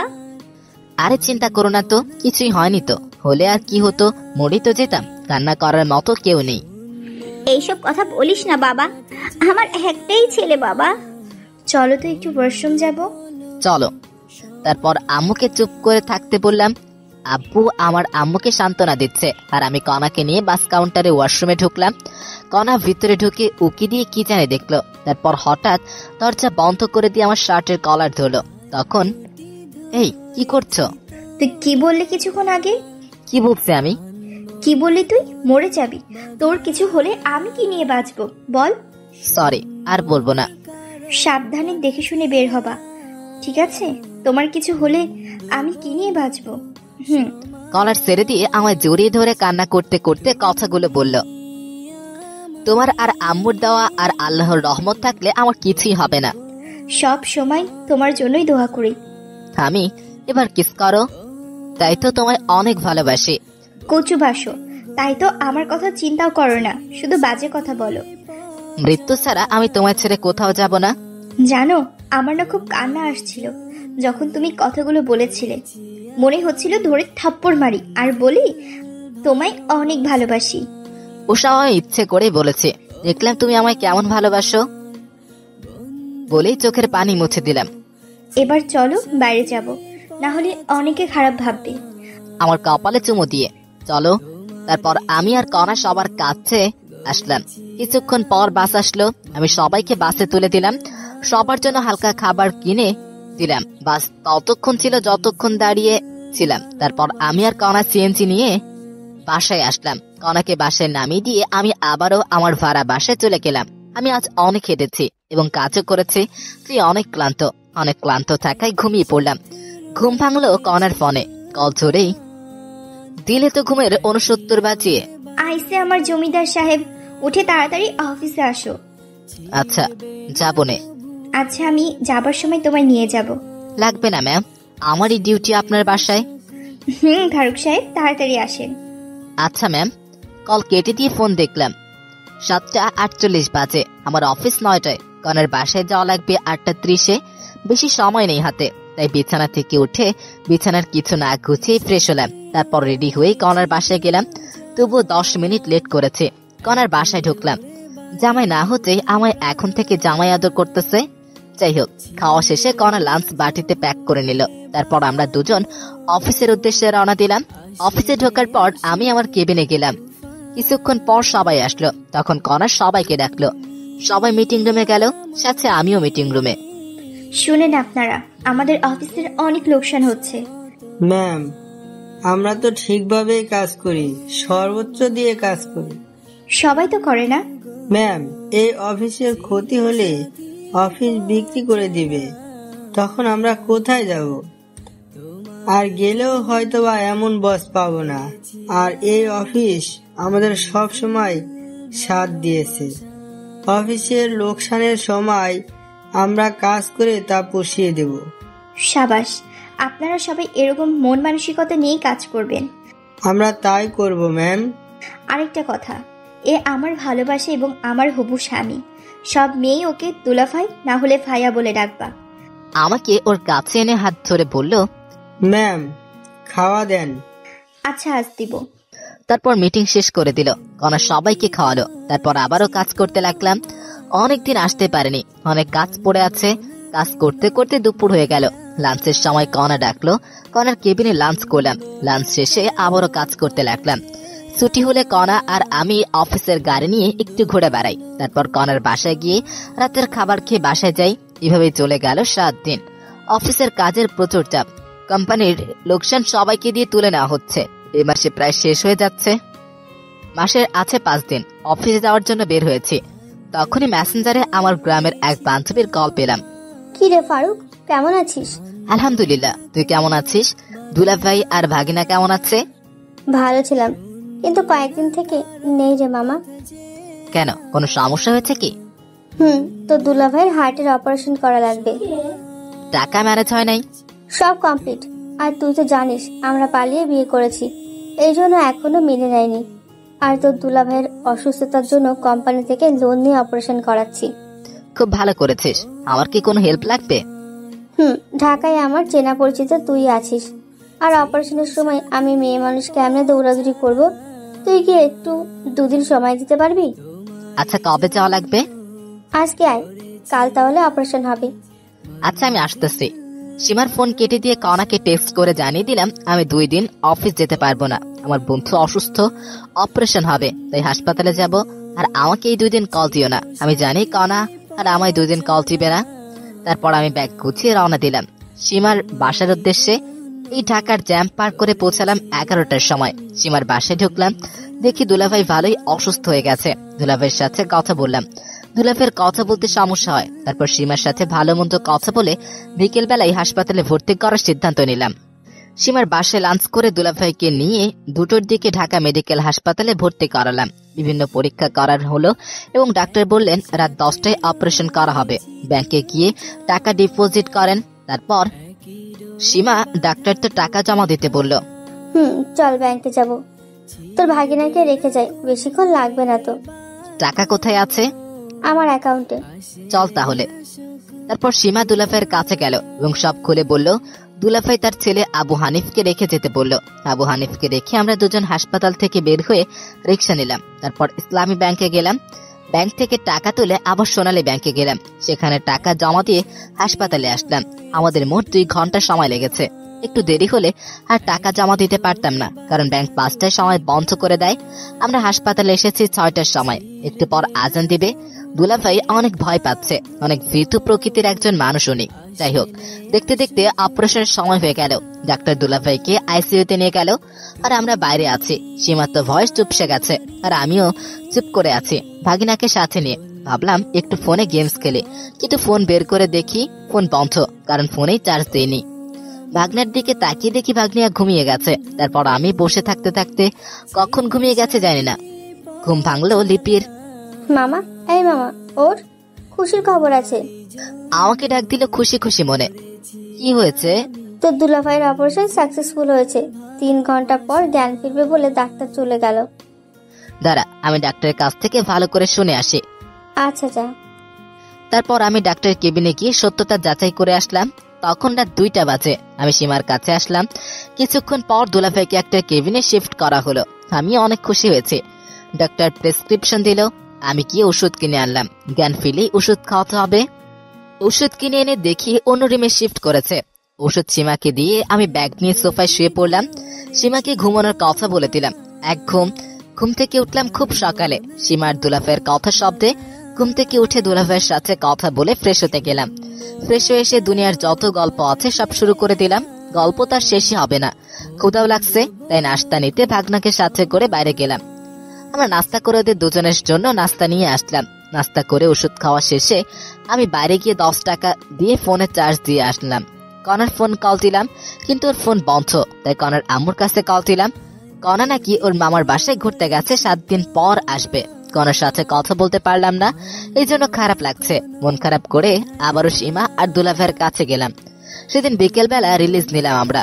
ওখানে থাকলে একদিনে 10,000 টাকা খরচ হবে, তাই রিলিজ নিয়ে লিপিদের ভাড়া বাসায় আসলাম। সীমার ওখানে রাতের খাবার খেয়ে আমরা বাসায় আসলাম। আবারও পরের দিন থেকে অফিসে গেলাম। অফিসে গিয়ে কিছুই ভালো লাগে না, মন শুধু কণাকেই খুঁজে বেড়াচ্ছে। তাই ফোন বের করে কণাকে কল দিলাম, কিন্তু ফোন বন্ধ দেখাচ্ছে। মেজাজ তো খুব খারাপ হয়ে গেল, তবুও কাজ করতে লাগলাম। দুপুরবেলা লাঞ্চ করলাম অফিসের ক্যান্টিনে। লাঞ্চের পর আবারও কাজ করা শুরু করলাম। একাকিত্ব ভালো লাগছে না, তাই অফিসের এক মেয়ে কলিগের সাথে একটু ভাব জমালাম। ভালোই ভাব জমে গেল একদিনের গল্পে। যাই হোক, কণাও নেই, মেয়েটার নাম নীলা। সাথে কথা বলে ভালোই লাগলো। এভাবেই 3 দিন গেল, করার কোনো খোঁজই নেই। ফোন বন্ধ করে রেখেছে। হাসপাতালে যখন ছিলাম তখন আমার ফোন বন্ধ ছিল, তাই কণা আমার উপরে রাগ করে ফোন বন্ধ করে রেখেছে। আর তাই আমি অফিসের একটা মেয়ের সাথে দেখিয়ে গল্প করতেছি। আমি জানি লিপি আমার সব কথা কণাকে জানাচ্ছে। অনেক ভেবে চিন্তে নীলাকে সব খুলে বললাম, আর ওকে একটু অভিনয় করতে বললাম। নীলাও খুব সুন্দরভাবে লিপির সামনে অভিনয় করে। যাই হোক, এভাবে 4th দিন চলে গেল। 5ম দিন নীলা আগে গেল অফিস। এই নীলা, শোনো। জি আপু, বলেন। তুমি জানো না কণা ফারুককে ভালোবাসে? কয়েকদিন পর ওদের বিয়ে। তো আমিও ওকে ভালোবাসি। চাকরি হারাতে চাও নাকি? হারালে হারাবে, ফারুক আছে না। আর কণা ম্যাম ওনাকে কি ভালোবাসে, ঠিক কয়দিন থেকে কল ধরে না। আরে আবার কণা ফারুকের গ্রামের বাসায় গেছে। আগামী 7 দিনের মধ্যে ওদের বিয়ে হবে। ও আপু, আসলে আমাদের মাঝে কিছুই নেই। ভাইয়া অনেক ভয়ে ছিল যে ম্যাম বোধহয় রাগ করে চলে গেছে, আর ম্যামের ঠিকানা কেউ দিচ্ছিল না। তাই ভাইয়া প্ল্যানটা করে, কারণ ভাইয়া জানে আপনি সব কথাই কণা ম্যামকে বলেন। তাই নাকি? ফারুক ভাইকে যতটা ফাজিল ভাবতাম, উনি তো দেখি তার চেয়ে বেশি ফাজিল। আপু, আর আমার চাকরির যেন কিছু না হয়। যাও, তোমার 7 দিনের ছুটি। এই 7 দিন অফিসের ধারে কাছেও আসবে না। ফারুক ভাই কল দিলে বলবে গ্রামের বাসায় গেছো। আমরা একটু এদিকে মজা নিই। আচ্ছা আপু। তারপর নীলা চলে গেল। আমি অফিসে ঢুকে দেখলাম কণাও নেই, নীলাও নেই। তারপর লিপিকে গিয়ে ধরলাম। কণা কোথায়? জানি না আমি। ভালো, আর একটা কথা শুনে রেখো, কণা ফিরে এসে আমায় খুঁজে পাবে না। সিরিয়াস ভাব নিয়ে ঢপ মেরে চলে আসতে ধরলাম। ভাইয়া, এসব কথা বলবেন না। আপনাকে সারপ্রাইজ দেওয়ার জন্য কণা এসব করছে। তাই নাকি? একটু টাচ দিবা। সারপ্রাইজ ভালো নাকি খারাপ? সুন্দর সারপ্রাইজ ভাইয়া। তাহলে আমি নিশ্চিন্তে থাকলাম। আর নীলাকে চাকরি থেকে বের করে দিও না আবার। কেন? ওকে তো বের করে দিব। থাপ্পড় খাবা। আমি ওকে অনুরোধ করায় অভিনয় করতে রাজি হয়েছিল। আর ওর বয়ফ্রেন্ড আছে, তোমার আপুর মতো সন্দেহ করো না আবার। হোক। আর আজ আমার সাথে লাঞ্চ করবেন। আমি মেয়েদের সাথে লাঞ্চ করি না। কণা বোধহয় ছেলে। বেশি বোঝো কেন? আমার ছুটি দাও, আমি বাসায় যাব। আপনার অফিস না করলেও চলবে। শালি আছে না, ওখান থেকে নিজের কেবিনে গেলাম। দুপুর পর্যন্ত কাজ করে বাসায় আসলাম। পরিচিত এক ফার্মাসি থেকে ঘুমের ওষুধ এনে খেয়ে ঘুম দিলাম। উঠলাম পরের দিন দুপুরবেলা। উঠে আবারও ফোন টিপতে লাগলাম। মাগরিবের আগে কণার আমুর ফোনে থেকে কল আসলো। আমি ধরলাম। তখনই বাবা কণার কি হয়েছে বলেন? আমি আবারও কল দিলাম। ফোন বন্ধ। কণার ফোনে বন্ধ। কণার আব্বুর ফোনও বন্ধ হয়ে আছে। মেজাজ খারাপ। ট্রাউজার পরা অবস্থায় মোবাইল নিয়ে দিলাম দৌড়। রিক্সা করে কণার বাসায় গেলাম। বাসায় গিয়ে দেখি পুরো বাসা বিয়ের সাজে সাজানো। আমি দৌড়ে ভিতরে গিয়ে কণার আম্মুর কাছে গেলাম। কণা কথায়, কণার কি হয়েছে?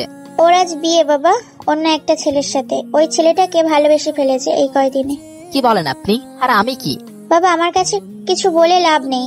কণার কাছে যাও, কণা ওর রুমে আছে। আমি এক দৌড়ে কণার রুমে গেলাম। গিয়ে দেখি ওকে সাজানো হচ্ছে। আমি সবাইকে বাইরে যাওয়ার অনুরোধ করলাম। সবাই বাইরে গেল আর আমি দরজা লাগিয়ে দিলাম। কণা, এগুলা কি কি শুনছি আমি? আচ্ছা শুনো, তাই সত্যি আমি বিয়ে করতেছি অন্য ছেলেকে। আমার অপরাধ কি? ভিখারির ছেলের শখ দেখো। ওই ছেলে আমার ক্রাশ ছিল। অনেক প্রপোজ করেছি কিন্তু রাজি হয়নি। 2 দিন আগে রাজি হয়েছে। ওহ ভালো ম্যাম, আপনি সুখী থাকলেই আমি খুশি। আর আপনার টাকা কিছুদিন গেলে দিয়ে দিব। লাগবে না, তোদের পরিবারকে ওই টাকা দান করে দিলাম। ম্যাম লাগবে না, আমি শোধ করে দিব। ভালো থাকবেন, সুখে থাকবেন। আর জীবনে দেখা হবে না আপনার সাথে। বলেই ওর দেওয়া আংটি খুলে ওর হাতে দিয়ে রুমের দরজা খুলে কান্না করতে করতে সিঁড়ি দিয়ে নামলাম। নেমেই ফার্মেসিতে গিয়ে 4 পাতা ঘুমের ওষুধ সিস্টেম করে কিনে বাসায় গেলাম। সাথে 4 প্যাকেট সিগারেট নিলাম। বাসায় গিয়ে শুয়ে পড়লাম। কি করব ভেবে পাচ্ছি না।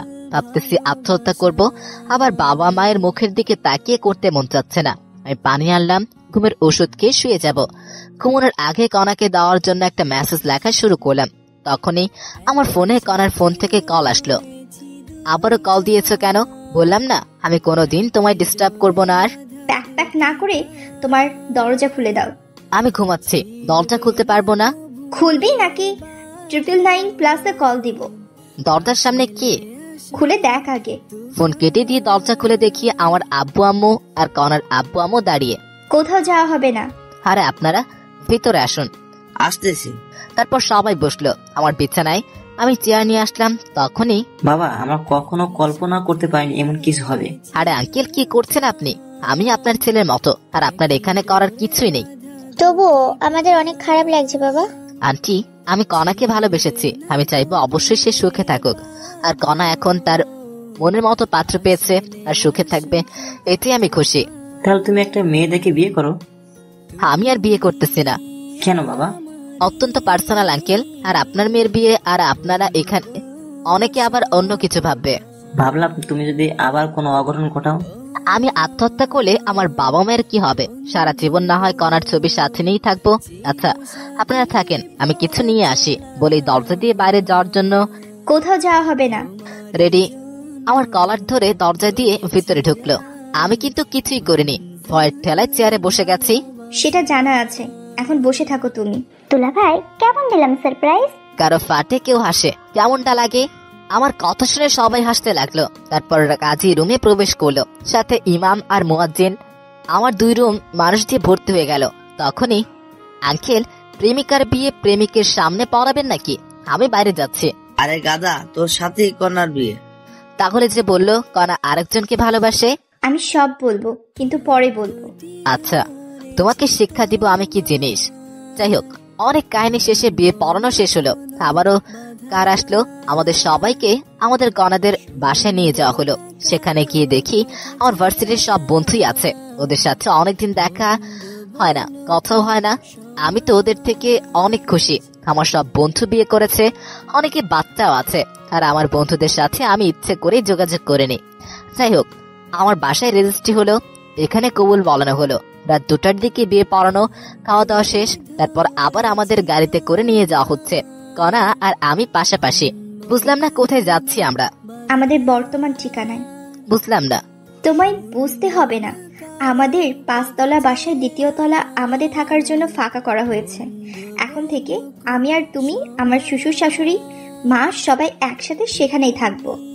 সত্যি? বলে জড়িয়ে ধরে কিস করলাম। পরে যখন সন্ধ্যার কথা মনে হলো ছেড়ে দিলাম। জানি মন খারাপ করেছো, তোমায় বাসর ঘরে সব খুলে বলবো। অভিমানী ভাব করে। দেখো, তোমার বিকাশে টাকা দিয়েছি, কোনো দোকান থেকে ক্যাশ আউট করো। তোমাকে আজ খসাবে সবাই। কেন? আনহার লিপি বাসর ঘর সাজিয়েছে, তার জন্য টাকা দেওয়া লাগবে না? আদনার লাইটিং করেছে, তার জন্য টাকা দিতে হবে না?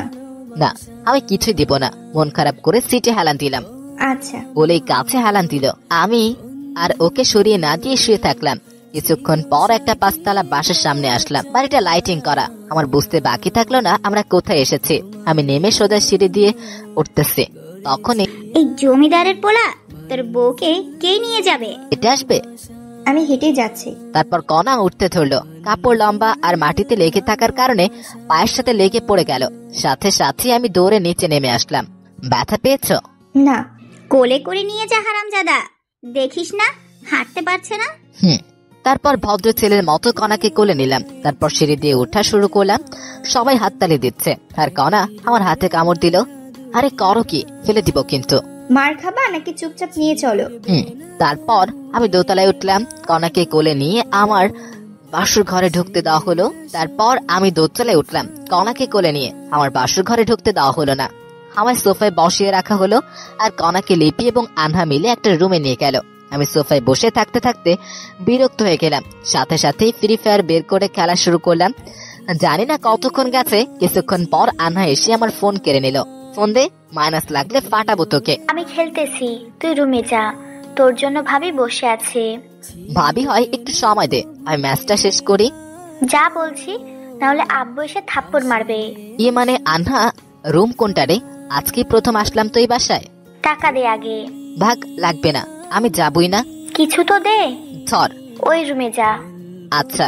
তারপর আমি রুমে গেলাম, দরজার সামনে কি হালকা কাশি দিলাম, সাথে সাথে লিপি আসলো। দুলা ভাই টাকা দেন। আনহা কি দিয়েছি। কত দিছেন? 2। আরো 1000 দিন। তোমারই বোনের টাকা, নাও সমস্যা নাই। তবুও দিন। তারপর লিপিকে 1000 দিয়ে রুমে ঢুকলাম। তারপর দরজা বন্ধ করলাম। কণা এসে আমায় সালাম করে গেল। আমি ওর সাথে কোনো কথা না বলে একটা বালিশ আর একটা কম্বল নিয়ে সোফায় গিয়ে শুয়ে পড়লাম। কিছুক্ষণ পর কান্নার আওয়াজ পেলাম। উঠে গিয়ে, কান্না করবা না, ঘুমাতে দাও। তুমি সোফায় ঘুমাচ্ছ কেন? এমনি, ভালো লাগছে না। তুমি কি চাও আমি চলে যাই? চুপ করে আছি, যে রাখি চলে গেলে আর আসবেই না, তাই চুপ করে আছে। আচ্ছা যাচ্ছি বলেই দরজার দিকে রওনা দিল। কোথাও যাওয়া লাগবে না বলেই হাত টেনে ধরলাম। কণার সাথে সাথে আমায় জড়িয়ে ধরলো। তারপর, কি হয়েছে সেটা বলবা প্লিজ। জানো সন্ধ্যায় কি হয়েছিল? আমার মাথায় যে টেনশন ছিল, ভাগ্য ভালো আসার পথে গাড়ির নিচে মাথা দিইনি। এমন পাগলামো কথা আর বলবা না। আর সত্যি জানলে তুমি রাগ করবা না, সেটা আমি জানি। তাহলে বলো সেটা। শোয়ার পর তোমার বুকে শুয়ে বলবো। ঠিক আছে, এই ভারী শাড়ি পরিবর্তন করো আগে, আর পাতলা শাড়ি পরো। খালি অন্য ধান্দা। তোমার যা ইচ্ছা পরো। ওকে। তারপর আমি বাথরুমে গিয়ে টি শার্ট আর ট্রাউজার পরলাম। আর পরে কণা গেল। নীল কালারের জামা পায়জামা পড়েছে, লাইটের আলোয় অনেক সুন্দর লাগতেছে। মনে হয় এখনই কোনো ঘটনা ঘটাই। তারপর লাইট অফ করে দিলাম। কথাটা আমায় জানতেই হবে। আমি শুয়ে পড়লাম, আর কণা আমার বুকে মাথা রেখে শুয়ে পড়লো। এবার বলো কি হয়েছে। শোনো তাহলে, তোমাকে সেদিন আব্বু একটা মেয়ের সাথে রিক্সায় দেখেছে। আব্বু এসে অনেক রাগারাগি করে। তারপর আমি ওই হাসপাতালে গিয়ে খোঁজ নিয়ে দেখি ওই মেয়ে তোমার বান্ধবী হয়। তারপর আমাকে সবাই বুঝিয়ে বলে। আর তুমি অফিসে কি করো না করো সব আমি ফোনে দেখেছিলাম, আমার ফোনে। আমার ভয় হচ্ছিল কোনো কারণে তোমায় হারিয়ে ফেলতে পারি, তাই আব্বুকে সব খুলে বলি। তারপর আব্বু শ্বশুর আর শাশুড়িকে আসতে বলে। তারা আসার পর আমাদের এই বাসায় উঠি, বাসা গোছানোর কাজে লেগে পড়ি। আর আমার সাথে সবসময় আনা ছিল, তাই তোমার কাছে কল দিতে পারিনি। আর আজ থেকে আমরা সবাই এই বাসায় থাকবো। ওহ, এই ব্যাপার। জানো, যখন শুনলাম তুমি অন্য কাউকে ভালোবাসো, তখন মনে হচ্ছিল আত্মহত্যা করি। খবরদার, এসব আর মুখেও আনবা না। আমার যে কষ্টগুলো হয়েছে সেগুলো কি হবে? সুদে আসলে পরিশোধ করে দিব। কেমনে? পরে জানতে পারবা। এখন বলো, ভবিষ্যৎ প্ল্যান কি তোমার? ফুটবল টিম বানাবো। ফুটবল আমার প্রিয় খেলা। ইস, শখ কত! আর অত লাগবে না, একটা ছেলে আর একটা মেয়ে হলেই হবে। ছেলেটা আগে হলেই ভালো। না, মেয়ে হবে, বড়জন মেয়েই হবে। তোমার ইচ্ছা। জানো, আমার স্বপ্ন আমার একটা মেয়ে হবে, অনেক কিউট হবে। নাম রাখবো ফরিয়া।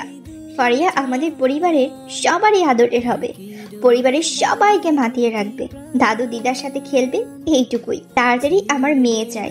তাহলে যুদ্ধে নামতে হয়। নেমে পড়ো। বলা মাত্র আমি কণার নিচের ঠোঁট কামড়ে ধরলাম। উফ, কি ফিলিংস! কণার ঠোঁট একদম কমলার কুয়ার মতো। আমি কিস করতে থাকলাম, তারপর গলায় কিস করলাম, তারপর নিচের দিকে নামতে থাকলাম। আর বাকিটা ইতিহাস। জানতে চাইলে বিয়ে করে ফেলেন। যাই হোক, পরের দিন সকালে ঘুম ভাঙলো কণার ডাকে। অনেকবার ডেকে গেছে, উঠিনি। চায়ের কাপে আঙুল ঢুকিয়ে দিয়েছি। তারপর আমি উঠে গোসল করে এসে দেখি কণা আম্মুর সাথে রান্না শিখতেছে। সকালের নাস্তা কণা আর আম্মু বানিয়ে দিল। সকালের নাস্তা করে গল্প, তারপর লাঞ্চ, লাঞ্চের পর রাতের খাবার। এভাবেই ঘুরে বেরিয়ে গেল 7 দিন। আজ থেকে অফিস আছে। সকালবেলা কণাকে আম্মু আর রান্নাঘরে ঢুকতে দেয় না, তবুও কণা জোর করে ঢোকে। সকালে রান্নার সময় থাকে, কিন্তু রাতে থাকতে পারে না। এভাবেই সকালবেলা অফিস যাওয়া, অফিসের কাজ করা, রাতে আবার বাসায় আসা। আর আব্বু এখন চাকরি করে, আর কণাকে বাসায় রাখা হয়েছে। 1 মাস পর পরীক্ষা। যাই হোক, এভাবেই কেটে গেল 3টি বছর। 3 বছর পর অফিস বন্ধের দিন সকালে। পাপা, পাপা, উঠো তাড়াতাড়ি, আম্মু লাঠি নিয়ে আত্তিতে। আসুক মামুনি বলেই বিছানা থেকে উঠে কোলে নিলাম। পাপা, আজ কোথায় যাব? আজ তোমার দাদু দিদা ফুপি তোমার মাম্মি সহ ঘুরতে যাব। কি মজা, কি মজা! আমার বিয়ের 2 বছর পর ফারিহা আমাদের পরিবারে আসে। ফারিহা অনেক কিউট, সারাদিন সবাইকে দৌড়ের উপরে রাখে। আর আনহা মেডিকেলে পড়ে এখন। আমি ব্রাশ করে রান্নাঘরে গেলাম।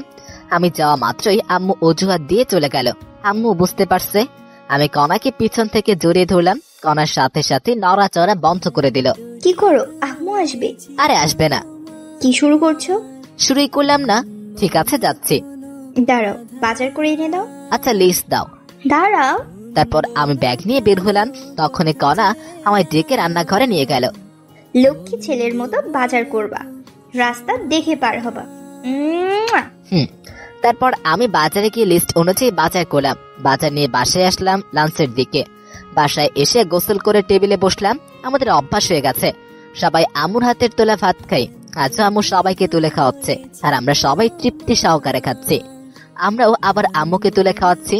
আপনারা সবাই দোয়া করবেন আমরা যেন সারা জীবন এমনই থাকতে পারি। ও আমার বন্ধু গো, চিরসাথী পথ চলা, তোমারই জন্য গড়েছি আমি মঞ্জিল ভালোবাসা।